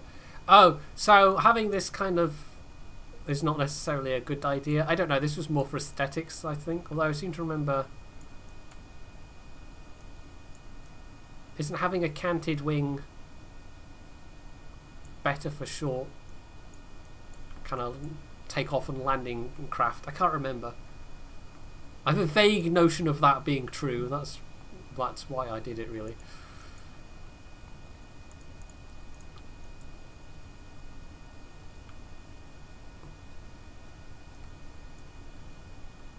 Right, I think we've more or less kept our, you know, kept ourselves aligned up with the runway, so we should be able to just come down on the runway. And we can even, because it's a Weasley, we can even slam on the thrust reverser.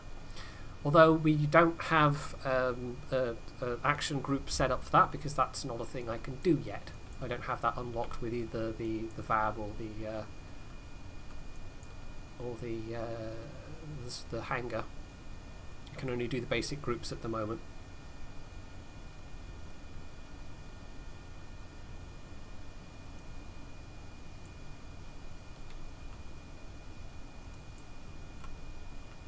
So yeah, my designs are all, they're perfectly fine and stable so long as I'm using heavy assistance.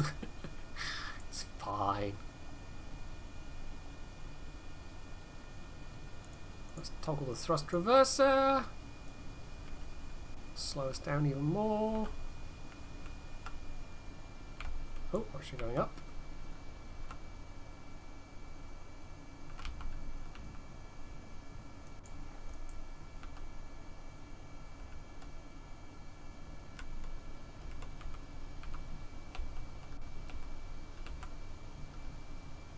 There we go. That's fine. That was a nice gentle landing for me. Oh, brakes. There we go. Right, totally not fumbling my keys or anything there. It's fine.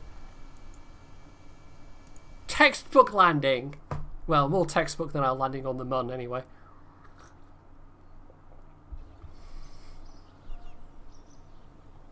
It's in somebody's textbook somewhere. It might be a really badly written textbook, but you know.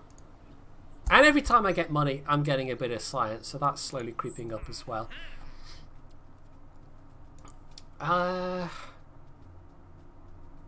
That's quite a high altitude. If I had... I don't think we'll take that. Temperature surveys of the Mun. I don't think I have a way of doing that at the moment without it being a separate mission, although that is a reasonably high paying one. But that involves another putting somebody in polar orbit, and it can then take them a while to get back, unless I have a design that just has so much delta V that it doesn't matter. But I think we'll leave that one for now. Right, what was I going to do next? I think Minmus. We'll try the Minmus mission. Time's getting on a bit. Which I believe was temperature surveys? Yeah, Jingle's landing denied. Temperature surveys of Minmus. So we need...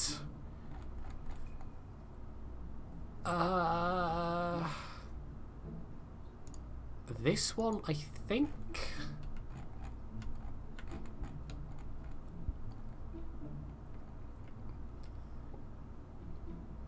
But maybe I want more delta V, just to be on the safe side.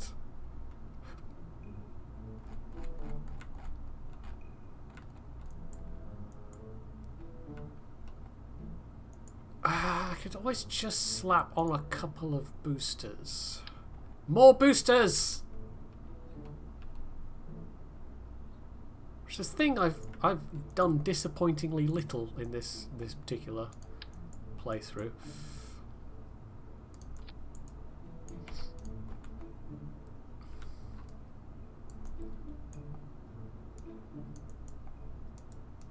Bodge those a bit. Oh, no. That's because they're attached to the wrong part. That's fine. Well, that's as high up as we can have them anyway, because that's an engine shroud and you can't attach to those. That's alright though, that's fine.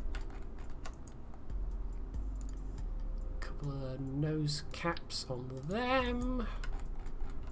Right, what's that done to... staging, thrust to weight.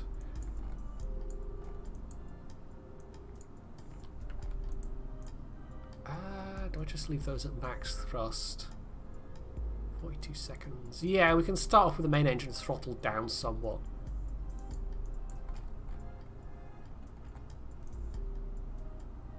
Yeah, let's do that. This should be more than enough. I mean, this can fly by the Mun and even get into orbit around the Mun, but it needs to not only get into orbit around Minmus, but then get into a polar orbit around Minmus, which requires a bit more adjustment. Do I want to maybe even just do what I did with the other one and bodge some extra fuel tanks?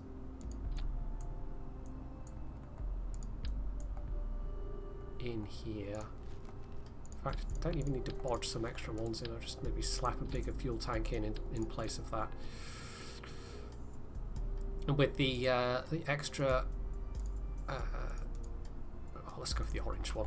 For the extra kick we've got with the SRBs, that's fine. There we go, 3,000 meters a second delta V. I think that'll be enough. I think. I'll actually just save this as a separate design. And, oh, almost forgot, we need... Let's just launch to Minmus and then get to Minmus and find we forgot the one thing that we actually needed, which was a thermometer.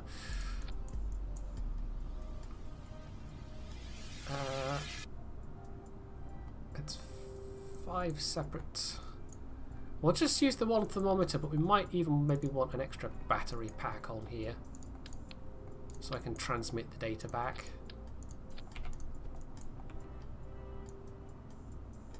It might not even be necessarily transmitting the data back, but if I want to transmit the data back, I'll be able to do it.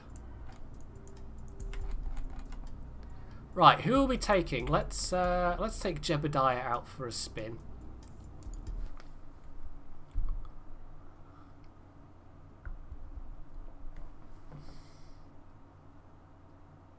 This will probably end up being like Valentina in that they'll then be stuck there for a while. Okay, let's let the launch wobbles get themselves sorted. Orbit info, that's the panel we want. Throttle up, staging is all correct. No, actually we want throttle down to about 2/3, don't we?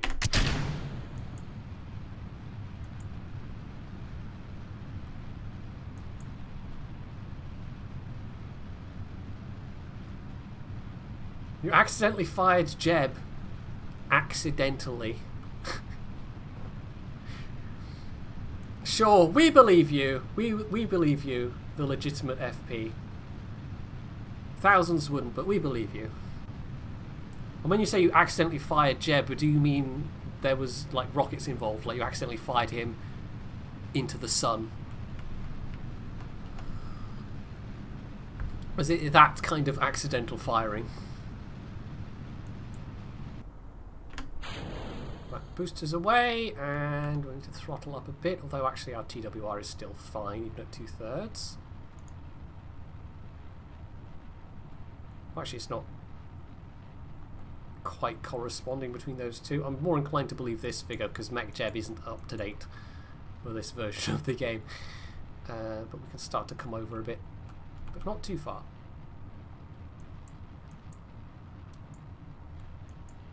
Oh, at the astronaut complex. Oh, the boring way.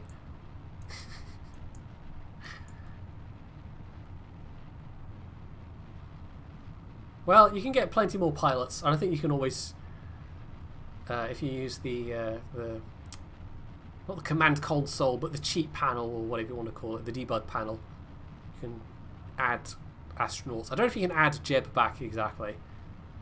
You might just have to go to an earlier save or some such thing.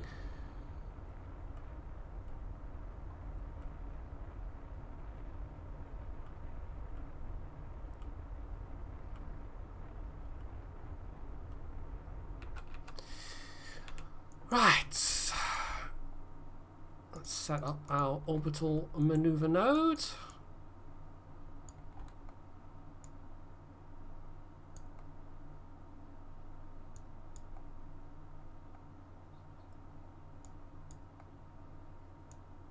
It's not quite a proper circular orbit, but that's fine. Point to the node and then we'll be taking our first jaunt out to Minmus, and I'm going to have to remember to quick save along the way here as well. A lot of these designs, they are, like the taller they're getting, I'm going to have to start remembering to auto-strut them because I don't really do that at this point, or I haven't been doing that because it's not really necessary with a smaller craft. And the more you auto-strut, that does have an effect on the physics calculations as well.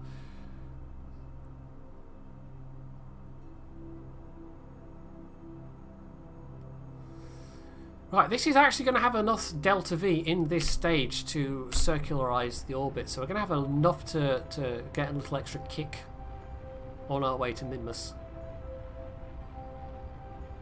which will be useful because we want to get to Minmus with as much of the delta V as we can. But compared to even the MUN, orbital maneuvers around Minmus are super cheap because it's a really small body. So I think 3,000 meters a second is going to be enough to get into orbit and get to our desired level of orbit,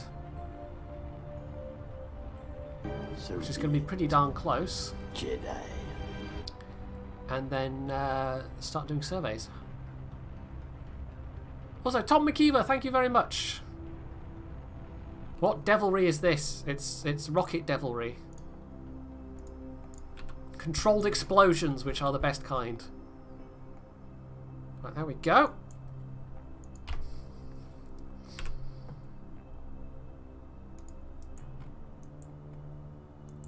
I don't think we're getting any electric in at the moment, but that's fine.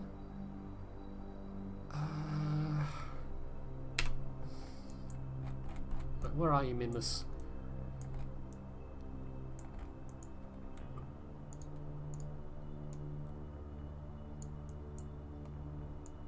Well, that's escape velocity. We don't quite want to get out of the...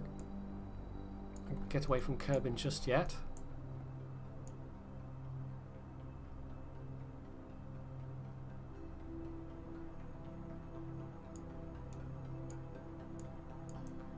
Of course, trying to get a Minmus encounter is... Ooh.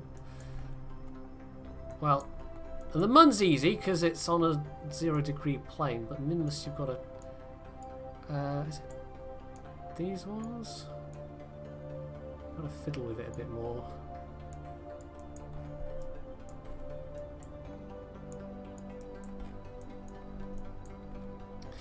I could just... oh, go for it. What am I...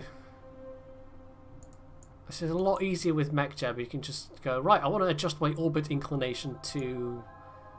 and I can't even remember what the inclination of Minmus is, but you can just tell it to literally map inclination with the body. But I don't have any of those tools at the moment.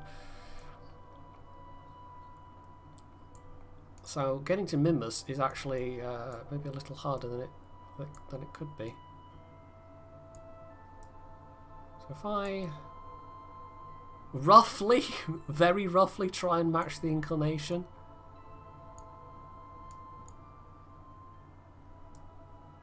We've already quick saved, so that's fine. Right, we'll try this.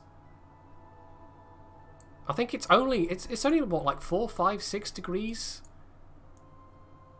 off the equator, so it's not a huge inclination.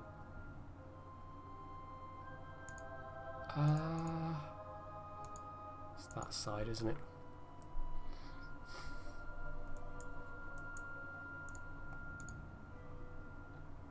So this will use up the remaining bit of this fuel, but that's okay.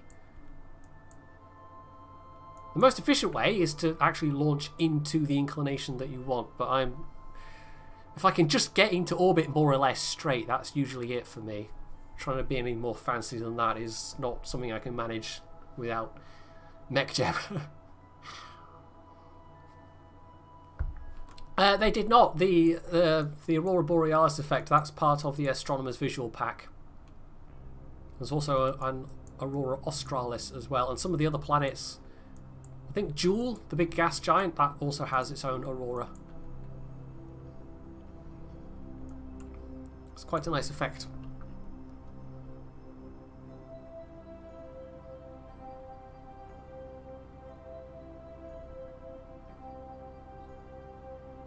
We'll actually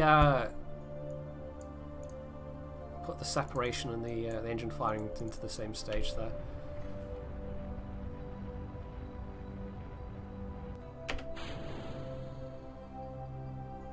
Okay.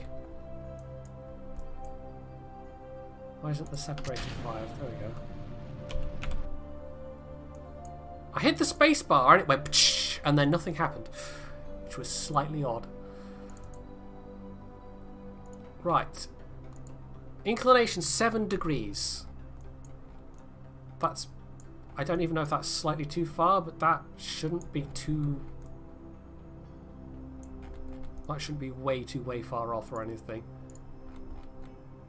No, that's not the button I wanted to hit. So now we have to see if we can get an interaction with Minmus. That's the Mun. Have I done this like... this actually might be a bit too high of an inclination.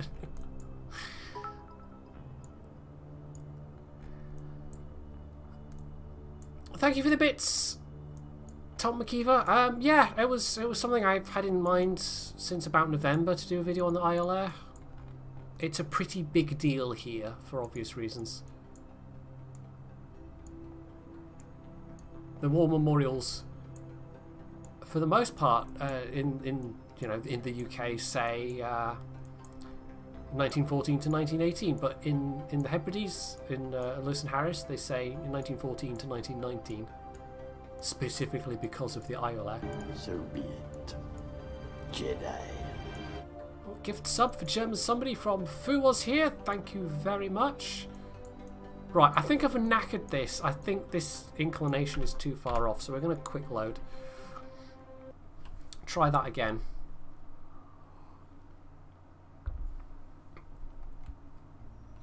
Basically the same thing, but about 5 degrees inclination. We're already at 2.5 degrees.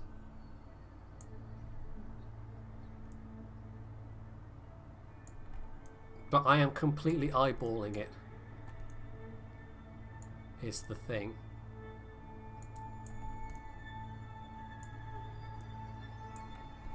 Which is a little hard because the sun is literally in my eyes. Well, no, actually that makes no sense. The sun is literally in my eyes. How would that even work?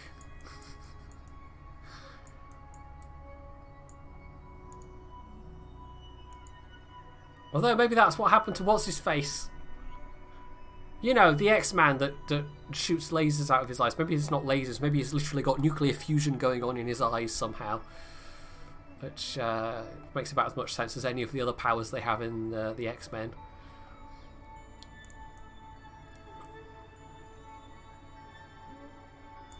It's really tough to...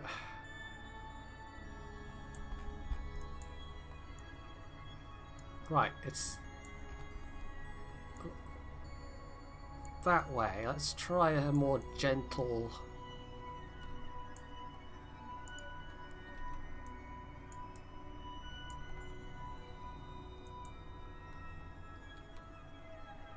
What's about half the delta V I used last time? Cyclops, there we go. Yes, you can tell I'm not... I've seen the Bryan Singer films and that's about it. I don't know my X-Men very well. Right, that's the correct inclination.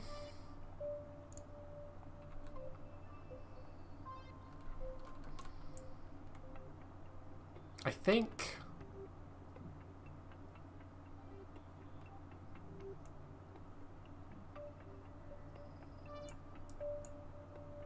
Well, correcter than last time. Maybe.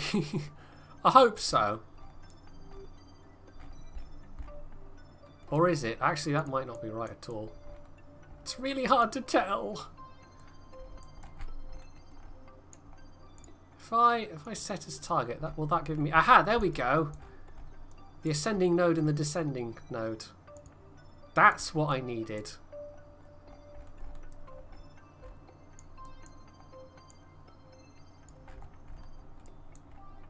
Oh, other way.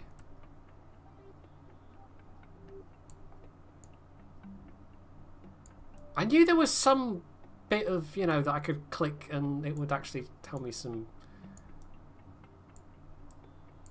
Tell me where on the orbit I needed to burn, but that's okay. Right, I forgot that that was a thing, and I've remembered that that's a thing, and that now maybe even possibly is somewhat more correct than it was before.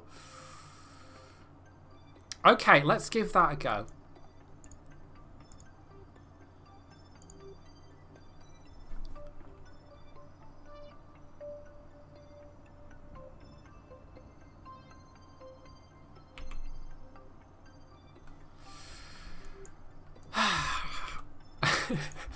Just getting to Minmus. I've got about 50 minutes left where I can stream, so just getting to Minmus might take me that long at this rate.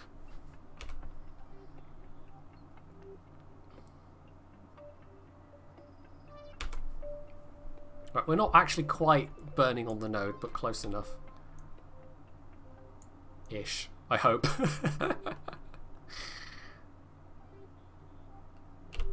It's fine. Oh, I didn't change the staging this time, but it was just going to get a slight delay with the... there we go. And more space junk! Excellent! We're just littering in orbit, as one does. Right. There we go. Inclination, 5.6 degrees. Yeah, I seem to remember it being about 5-ish degrees. So, I think... the kind of information it'd be great if you could get in-game, but you have to go and look it up on a wiki, really. I think we have a much better chance now of getting an encounter.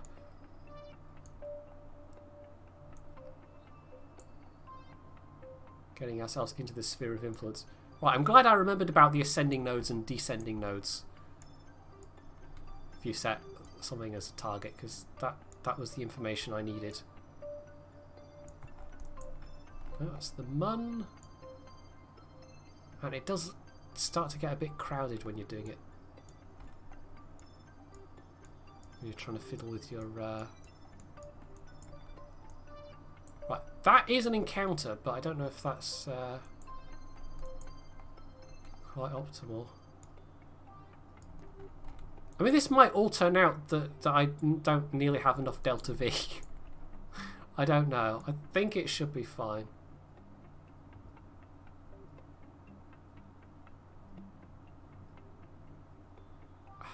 Right, if I...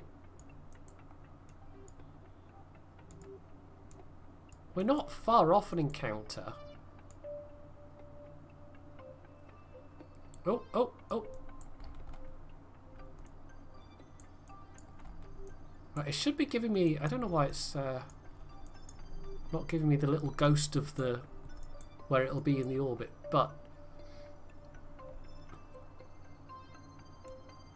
Oh, no, there we go. I was just quite close. Right.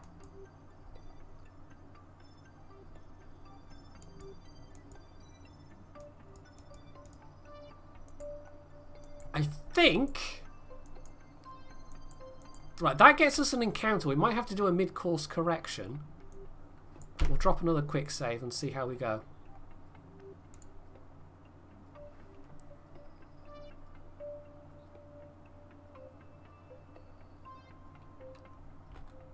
I'm trying to decipher that in my head, paparazzi, but whatever it is you're going for there, I can tell it's not very polite. It's not very polite at all. But, oh. Not that President Trump has done much to earn anybody's politeness.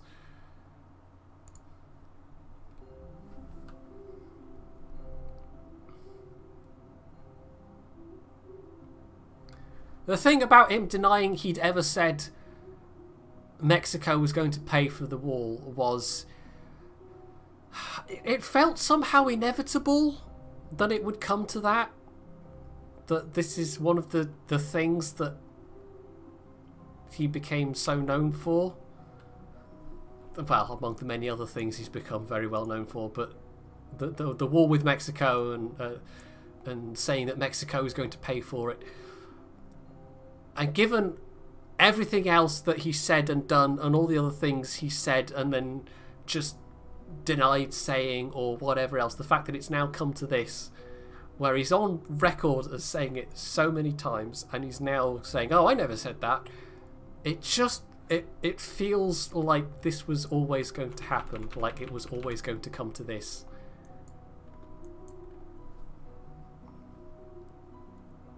Refers to what Tom, okay, referred to.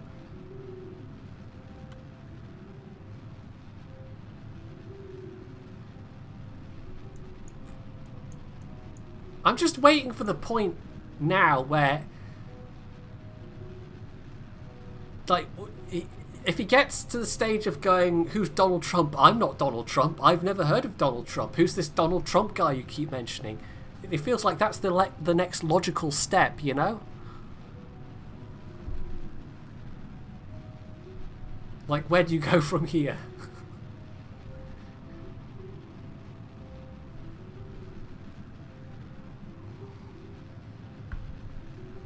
Anyway, We probably shouldn't start talking politics.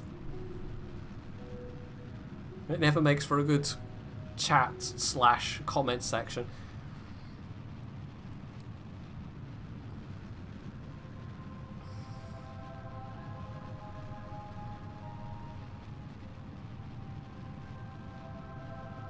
Right. Well, that was just about bang on the money.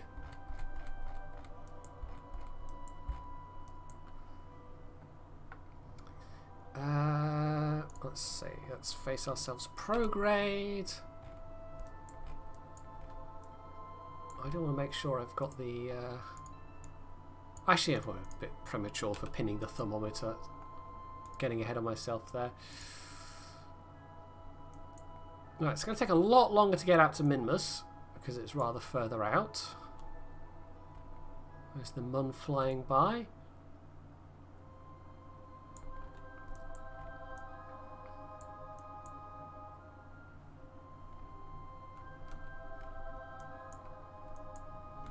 So it's a rather...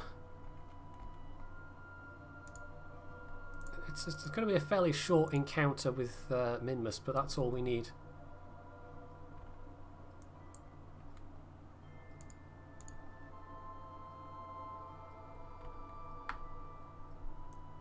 .45 meters a second. Yeah, we're really not going very fast at the moment. I probably could have fine-tuned it a bit when I was actually setting off from that burn, but that's fine.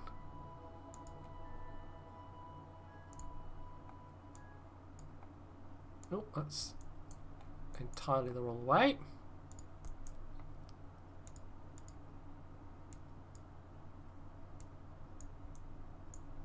Right, what am I doing wrong here? Right, it's that one, right? Yes. Nope, whoop, too far.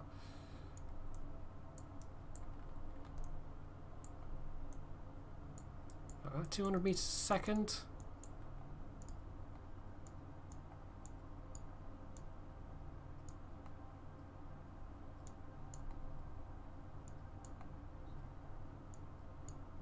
Well, we can fine tune that. We're going to have to get super low. Anyway, find the contract. Below, the lowest one is below 4,300 meters. We're going to have to do some fine tuning because I don't think you can fly that low all around the orbit of Minmus. But yeah, we've got enough fuel to do a little up and down in terms of the exact height of our orbits.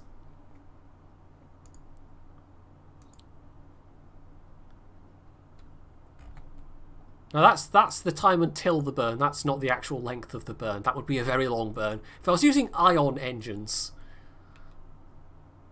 maybe you'd get a burn that lasted that long.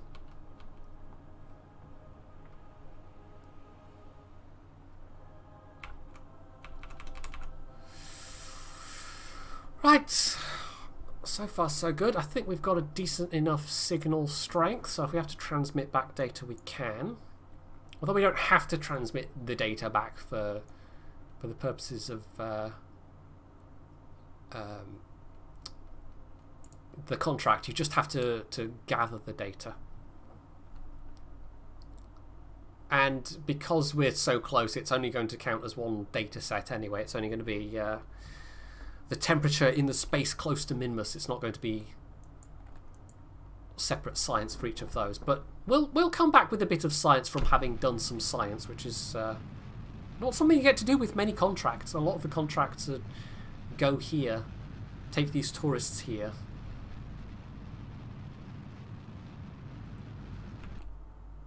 The ones that most often have you doing something science-wise are the survey contracts.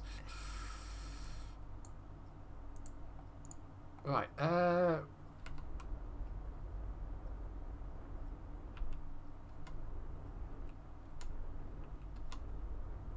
Burn that down to about, say, 20,000, 19,000, that'll do. And this is the part where also we can we get away? Is this a because we're not orbiting the equator, I think really we do need a polar orbit, but it's a bit tricky actually. So be it. I'm never sure if you want to be close in to do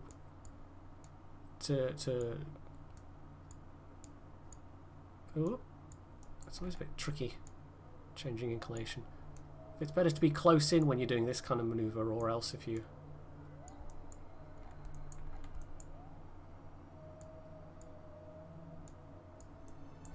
right, what we'll do. Oh, this is okay. Yeah, this is fine because this is around Minmus. I did mention this earlier. The orbital maneuvers are super cheap. That would theoretically take us crashing into Minmus, but we can then adjust the orbit a little bit, so it's not actually going to be an issue. We're not actually going to take a suicidal plunge, but we will have to do a 5-day warp. ATAM! ATAM! Hey, ATAM! Okay, for those of you who don't know, ATAM is a fellow Warships community contributor who is from, I want to say, Austria?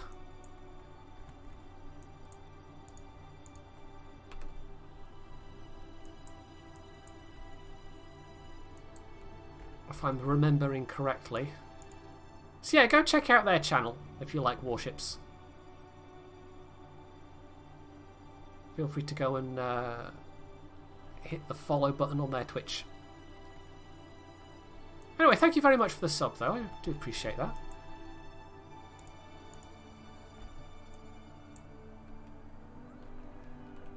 KSP, I don't know if you've ever seen me play this before, ATAM. I've got some previous videos and stream VODs on my YouTube channel, but it's one I just come back to periodically. Every so often I get the itch to play this game.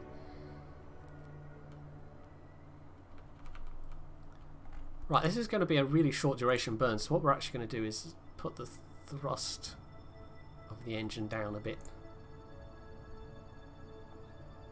just so we can have some slightly finer control.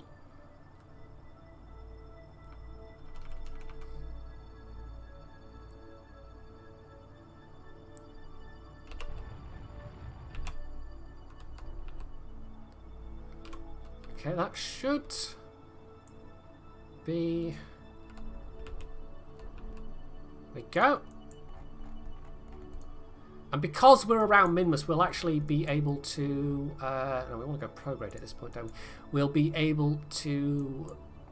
unlike Valentina around the Mun, where she's stuck in that polar orbit until the plane of the orbit matches up with Kerbin, we can actually then just get back to an equatorial orbit by burning some delta V, because it's going to be very cheap to do so.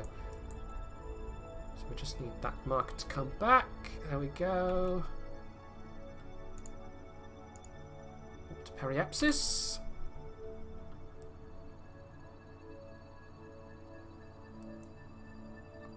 I'm going to get pretty darn close. I'm going to have to get even closer than this. And what we can do, I'm not even going to set up a node marker, we're just going to burn retrograde.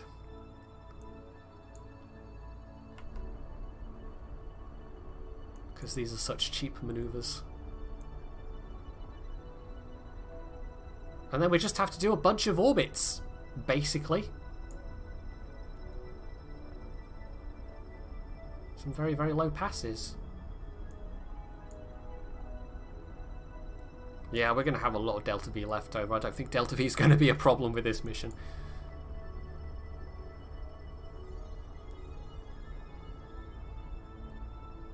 It's a fun game, and a lot of people were quite worried when Take Two.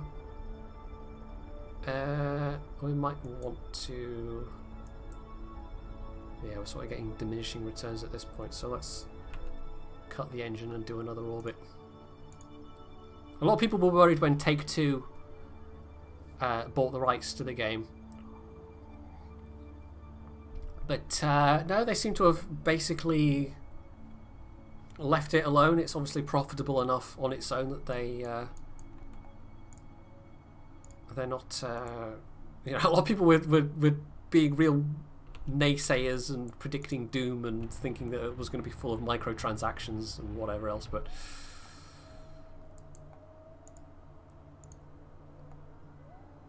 I should be doing this with proper nodes, so I'm just being completely lazy and doing retrograde burns.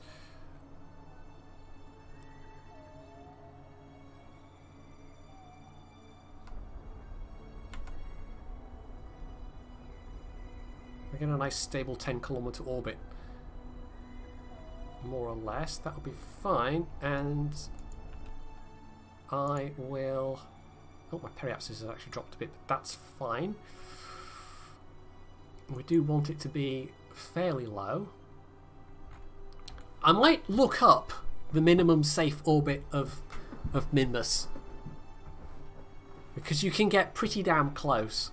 We might be able to just go a hair under 4,300 if I really fine-tune it, and be able to safely go all the way around. At the moment we're not intersecting any of the landscape features. But first I need to go to the bathroom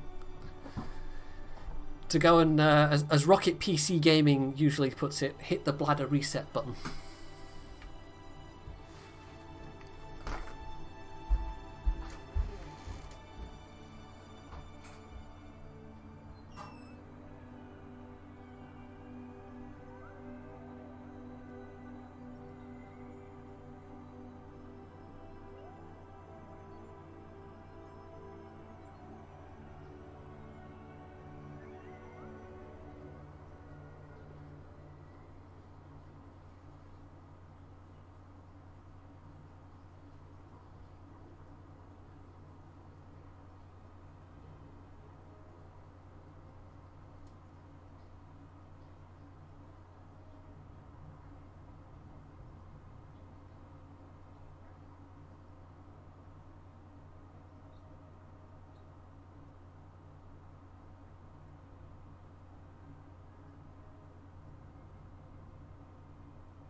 Oh, right, we're back. Yeah, we had a few minor explosions before. It's fine, completely intentional. As the chat says, there were simulations. It wasn't that things were actually exploding, it was just simulated that they were exploding.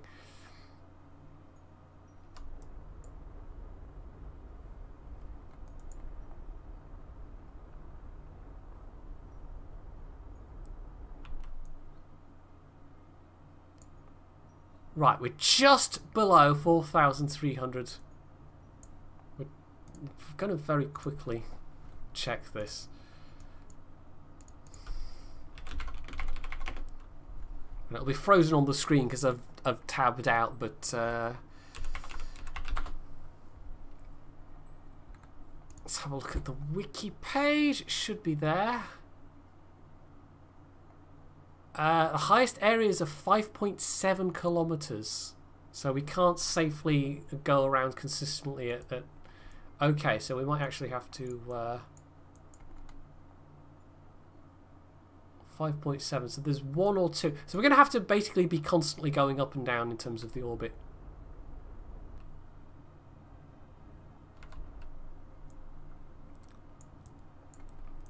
As we get close to the individual areas.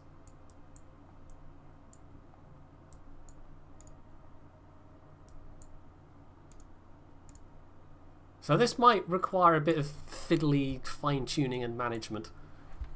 I think the idea of this contract is they thought maybe you would have a lander, but the contract itself does not specify having a lander. So I can't land on Minmus and do little hops to get these. And it does say in space flight, so yeah, these are very, very close. These are below the horizon close. Right, so this one is... Oh, this one's actually above. So that's fine. We don't have to do any adjustments for this particular upcoming thingy. Survey site.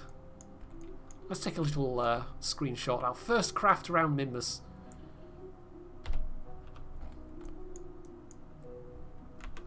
Jedi's probably got quite a good view of the minty goodness out of the capsule window.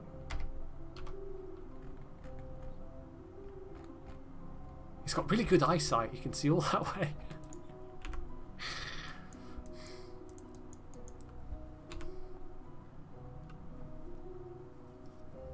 How many skips? What do you mean, Tom?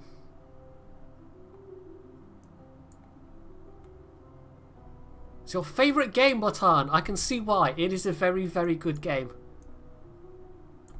I don't even know how many hours I've played. My Steam install, which is this, is more or less unmodded. I've got visual mods and I've got MechJeb and I've got atmospheric autopilot and tweak scale and I think raster prop monitor as well.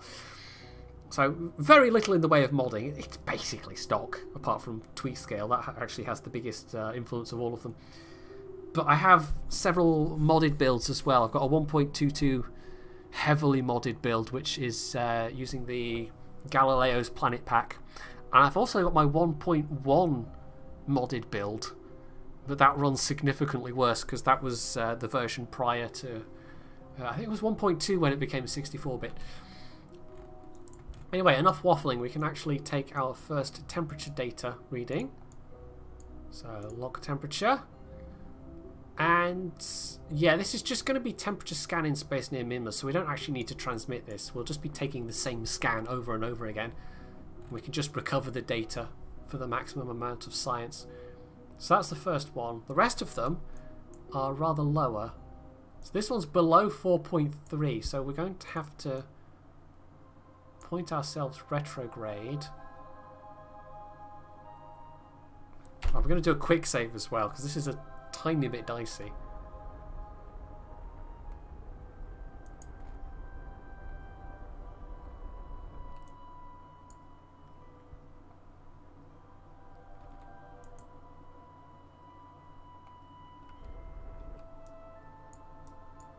Is that going to be enough? We want to be below 4.3 by the time we pass over, or are we going to have to take more of a run-up of it?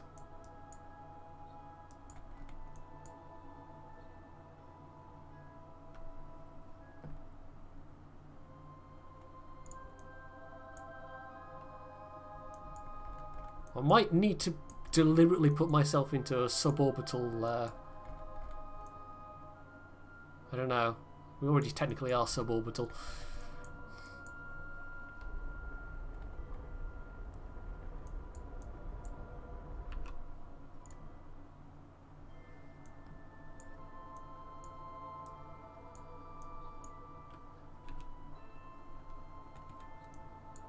We'll see how this works out. I don't know. 6.3, it's falling. Are we going to be below... This is the tricky one. This is the 4.3 kilometers one.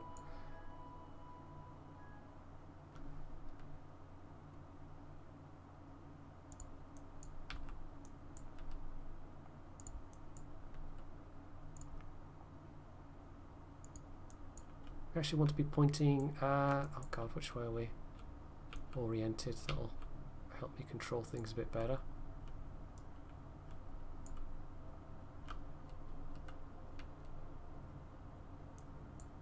Point it up a bit. 5.8. Right, we're entering the zone, but we're not low enough yet. I think we might have to quick save. This might require decreasing the orbit much further ahead of the actual zone. 5.7. Do spacewalks and do research over the different biomes. I would love to! I would love to, Blatan, but the thing I'm doing is strictly following the contracts. I am only doing what's specified in the contracts as a little challenge. And it's surprisingly fun. It's obviously a constraint, but it is helped out by the fact that I can, of course, set an admin policy that transfers funds and reputation into extra science, which I don't think is really cheating. But it does vastly slow down the amount of science gain if you're only ever doing what's specified in the contracts. Right, I don't think we're going to get low enough. I think we might have to quick load. It's inspired by, and this is not my original idea at all, it's inspired by a thing I saw on Reddit a long time ago. Right, if I warp past...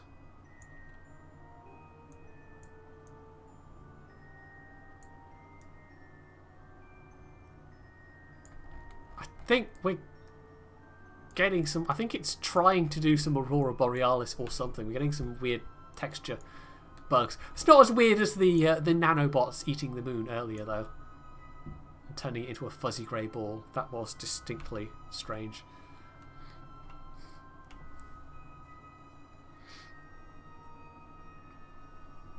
It would be a lot harder, Blatan, if I wasn't using tweak scale. Tweak scale has helped out immensely.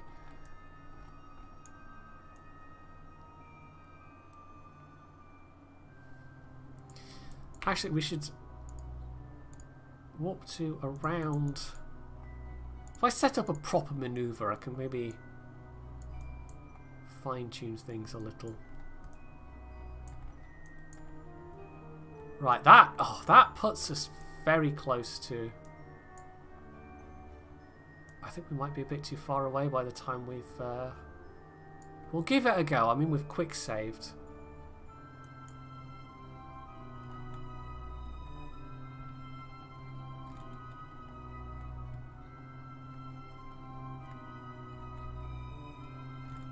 Whoop, too far. Try and do it gently, but it kind of, the more you do it, the more it accelerates. It gets very...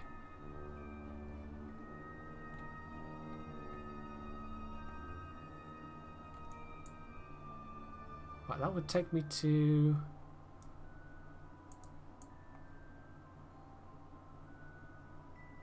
no, I need to be below that. This might be one of the higher points. I might not be able to get below 4.3 over this bit of terrain.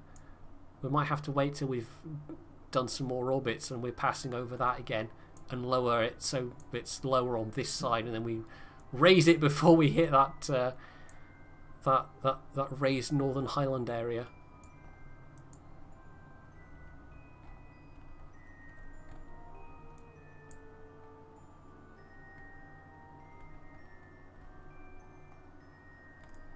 Yeah, I don't think we can get 4.3. We can't get the... we're going to have to abandon that site for now. Maybe concentrate on the next one coming up, which will be this, I guess. Right, that's below 7.3. That's easy enough. We're already below... In fact, we can bring the apoapsis down. So we'll actually add a maneuver there. Oh, away. 7.5, 7.295, tiny bit lower, 6.6.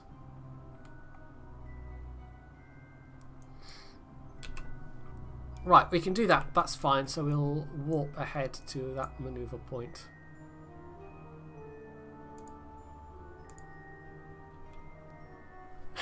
This is very close to the surface. The tolerances are, you know, quite thin.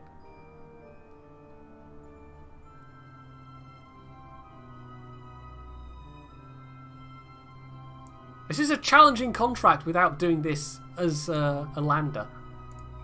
It really is. Doing this only as an orbital contract.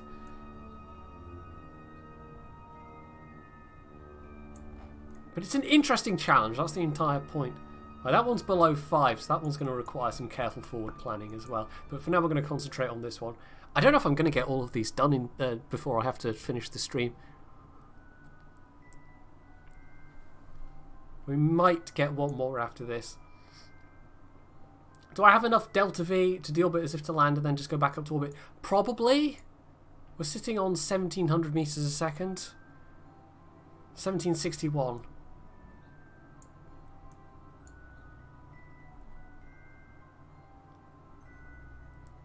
My idea is I just keep going in orbit and raise and lower just enough as necessary to hit these tight tolerances. So I looked it up and it's 5.7 is the highest point on Minmus. And when you've got the lowest one being below 4.3, well, that makes for a bit of a challenge. Right, oh, I need to make sure we're pointing at the node. It's going to be a very short blip. Do I take the thickness of paint into consideration? Not quite.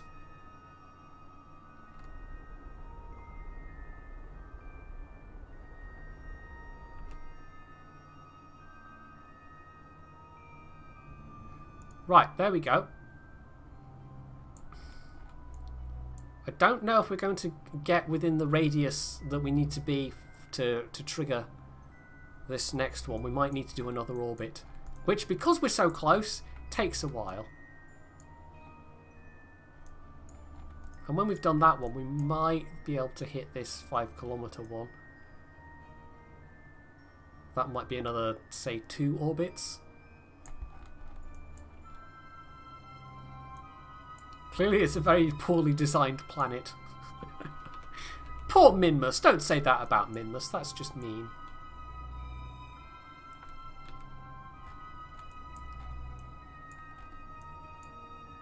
Yeah, I don't think we're going to be close enough. That's a couple more rotations.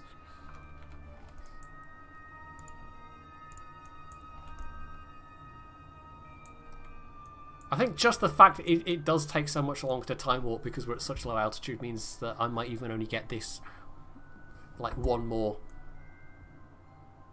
I might even only get this one. But that's also below 5 kilometers. But it's the 4.3 kilometers one that's tricky.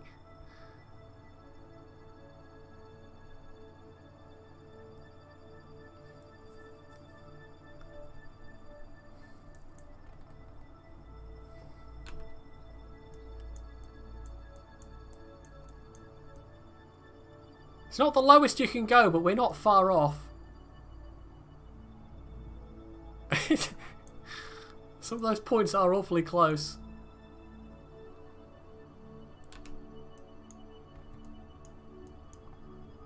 Right, the next rotation, I think we'll pass over that one for sure, but we might not have time to show that on stream. I think we'll just collect this data and we'll go back to Space Center and I'll wrap up the stream.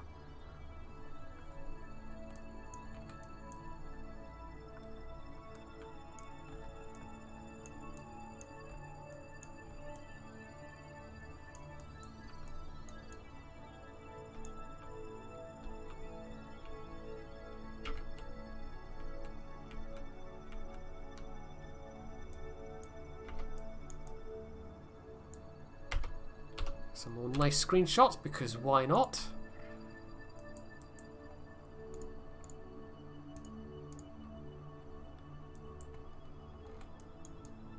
I think... are we even gonna... Surely this time we'll be close enough. I think we will. We must be.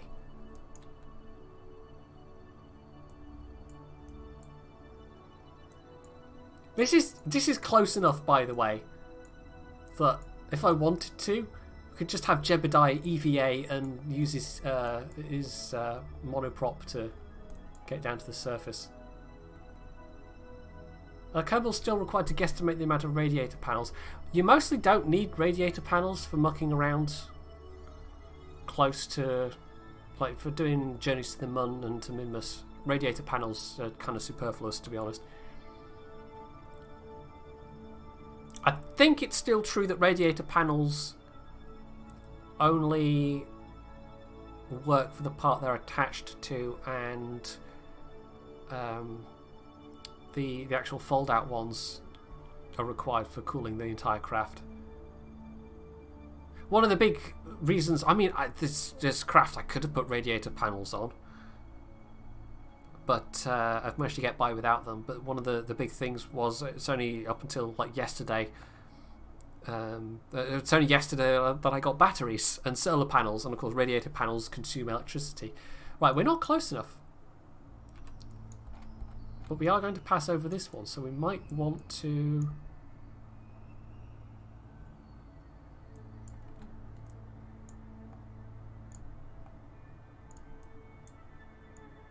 Can we? Oh, wrong way.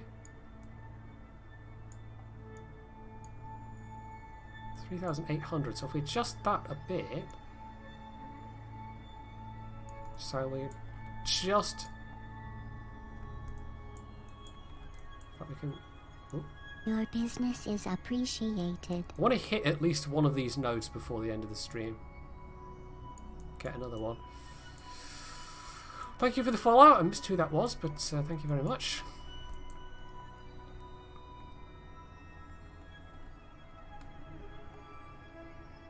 Right, 4,800 and it's below 5 km, so what we can do is we can just keep adjusting that slightly.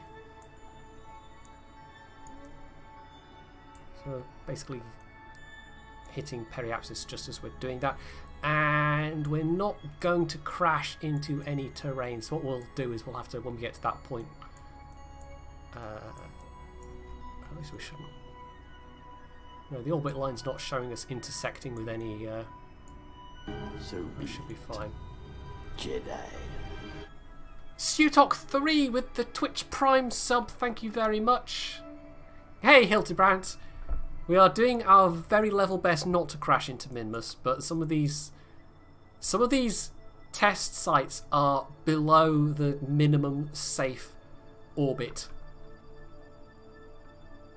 or below the highest point of Minmus, so we're having to constantly just go up and down a little bit. This one we're only just going to be below the required 5 kilometers, so we might need to very fine-tune that. Right, periapsis. We get 40 meters below the required, you know, but that's fine. As long as it's below, it's fine. So actually, quick save, just in case I've made a horrendous error.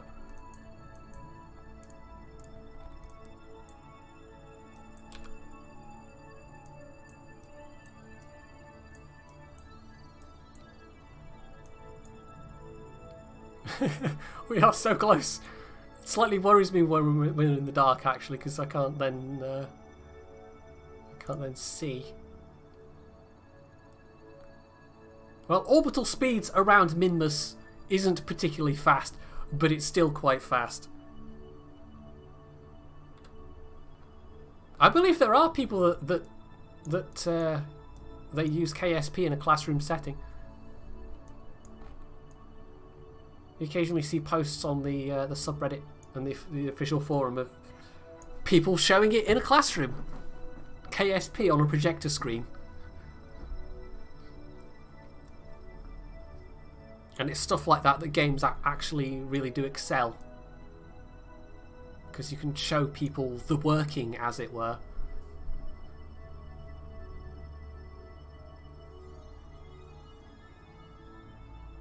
You have? Okay, well there you go. I'm slightly puzzled as to the context, given that you teach English, Hildebrand, but maybe you just went, screw it, today I'm a physics teacher. I don't know. Oh, that's quite close. That's quite close.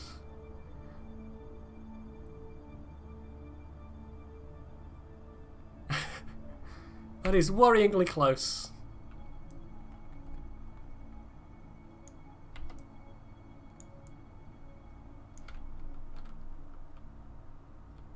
Taught an automation and an electronics course. Okay, that's a very good excuse to break out Kerbal Space Program then.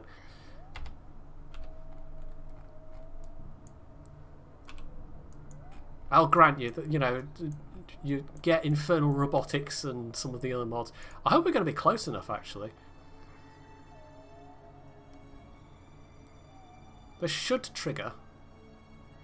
There we go. You're entering area JZ, whatever it is. So, log temperature.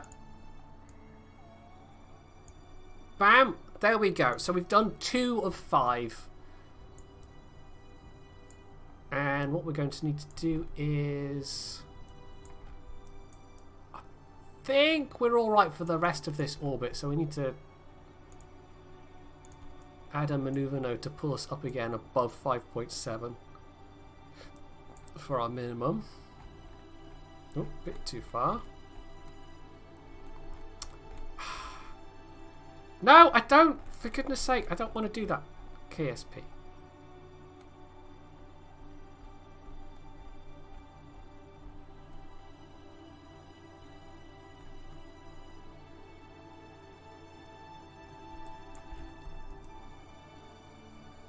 Just looking at this is this orbit line. We might need to do a little boost even before that point. That's looking awfully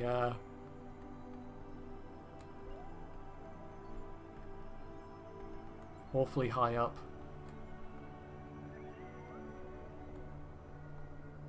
Six, there we go. I think that might be uncomfortably close. We might just skim past that. We're going to quick save, and if we don't skim past that, then we'll have to do a little boost. And if we do skim past that, then Jeb will be able to stick his gloved hand out of the window and get a scoopful of Minmus.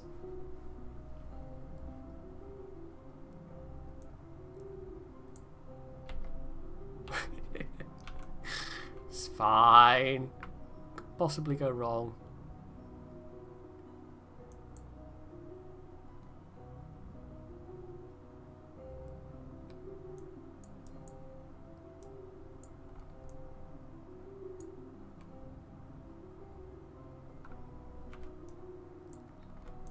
I think it's this little peak here, but we're gonna clear it by, oh, a good couple of meters. Bonus points if you can high five the mountaintop. God, we're gonna just about be able to. Holy moly, that is close. That is real close.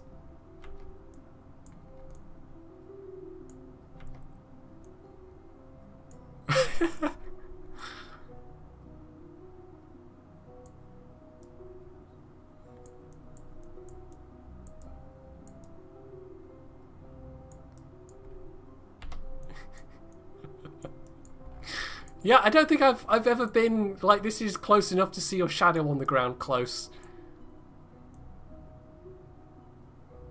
There we go. That's fine. We can get to the point where we adjust our orbit and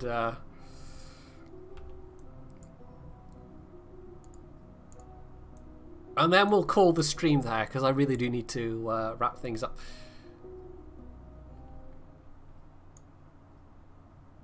In-flight rock sample gathering. I've never done that. I've never been to the Arch on the Moon. I've seen all the videos. It looks awfully impressive. But of course, there's always the magic of editing, and you don't get to see the 20 previous failed attempts, usually. Although sometimes people do throw in a blooper reel of quite how many attempts it took. Ah, you know what? We might even be close enough to trigger this one, and we're below 7.5 kilometers for sure. So having said, I'm going to get one more. We might even get... there we go. We're entering area bloody bloody bloody blah. DKWCF.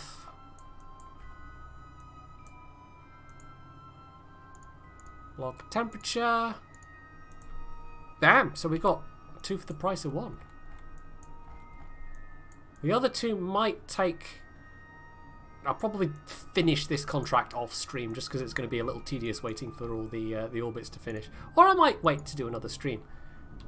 Because I was thinking the previous stream might just be a one-off, but I'm kind of enjoying this. I kind of am, so yeah.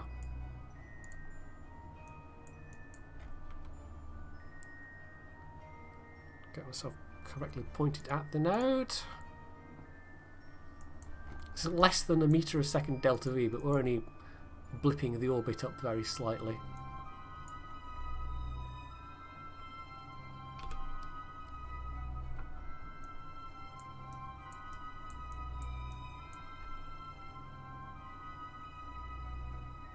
Have I still got contracts for Kerbal in the Mun? There's one for getting science from the surface of the Mun. So we'd basically be repeating what I've done today, but with some science instruments on board. I could cheese the contract and have multiple science instruments, or I could literally just send the exact same vehicle and get a sample or an EVA report or something like that. I might cheese it a bit and grab multiple bits of science. Right, there we go. So we're now safely at an orbit where we're not going to smack into any terrain. We've got at least 300 meters clearance from the tallest bit of terrain on Minmus. But we're going to have to do the same thing again. This 4.3 kilometer contract is tricky. I might finish this one off stream, just because I think it is going to be a little bit tedious. But there will be other contracts that feature Minmus. So, back to the Space Center. Another stream? I know. That would be like 3 whole streams in January, potentially. Oh, we're completely underwater at this point, for goodness sake. It's a very, very high tide. Oh, and we have enough. I think even just accepting the contract and the money that generated gave us enough science to unlock another node. So, we can do that very quickly. Bam! RCS! We have monoprop, we have RCS. And I'll be able to fiddle around with my designs.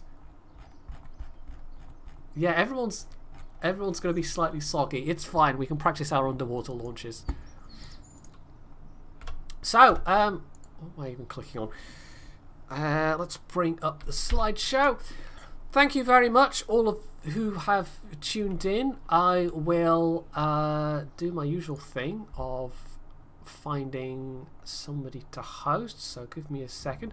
But yeah, thanks for those who've tuned in. I know there's been some new faces, people who've tuned in for just because I'm playing KSP. I have some stuff on my YouTube channel, and you can find the links to that underneath the stream, including some very silly things I've done in KSP in the past. Some very, very silly things. I made a TOG-2 and flew it into space. And if you don't know what a TOG-2 is, then you're in for a bit of a treat. I've even got a Kerbal X page, and you can download some of my craft there if you are super desperate and super interested. So, who is streaming? Let's have a look-see. Let's try and host another KSP person. I don't know any of these people. I only know a couple of Kerbal streamers. Let's... Oh, okay. I have no idea who this is. This is a totally random host. But it's got the title KSP Tarkin Station Redesign. So clearly they are a fellow nerd of culture. So thank you all for tuning in. I hope you've enjoyed yourself. If you missed any of it, you can catch the VOD on YouTube, and I will catch you next time.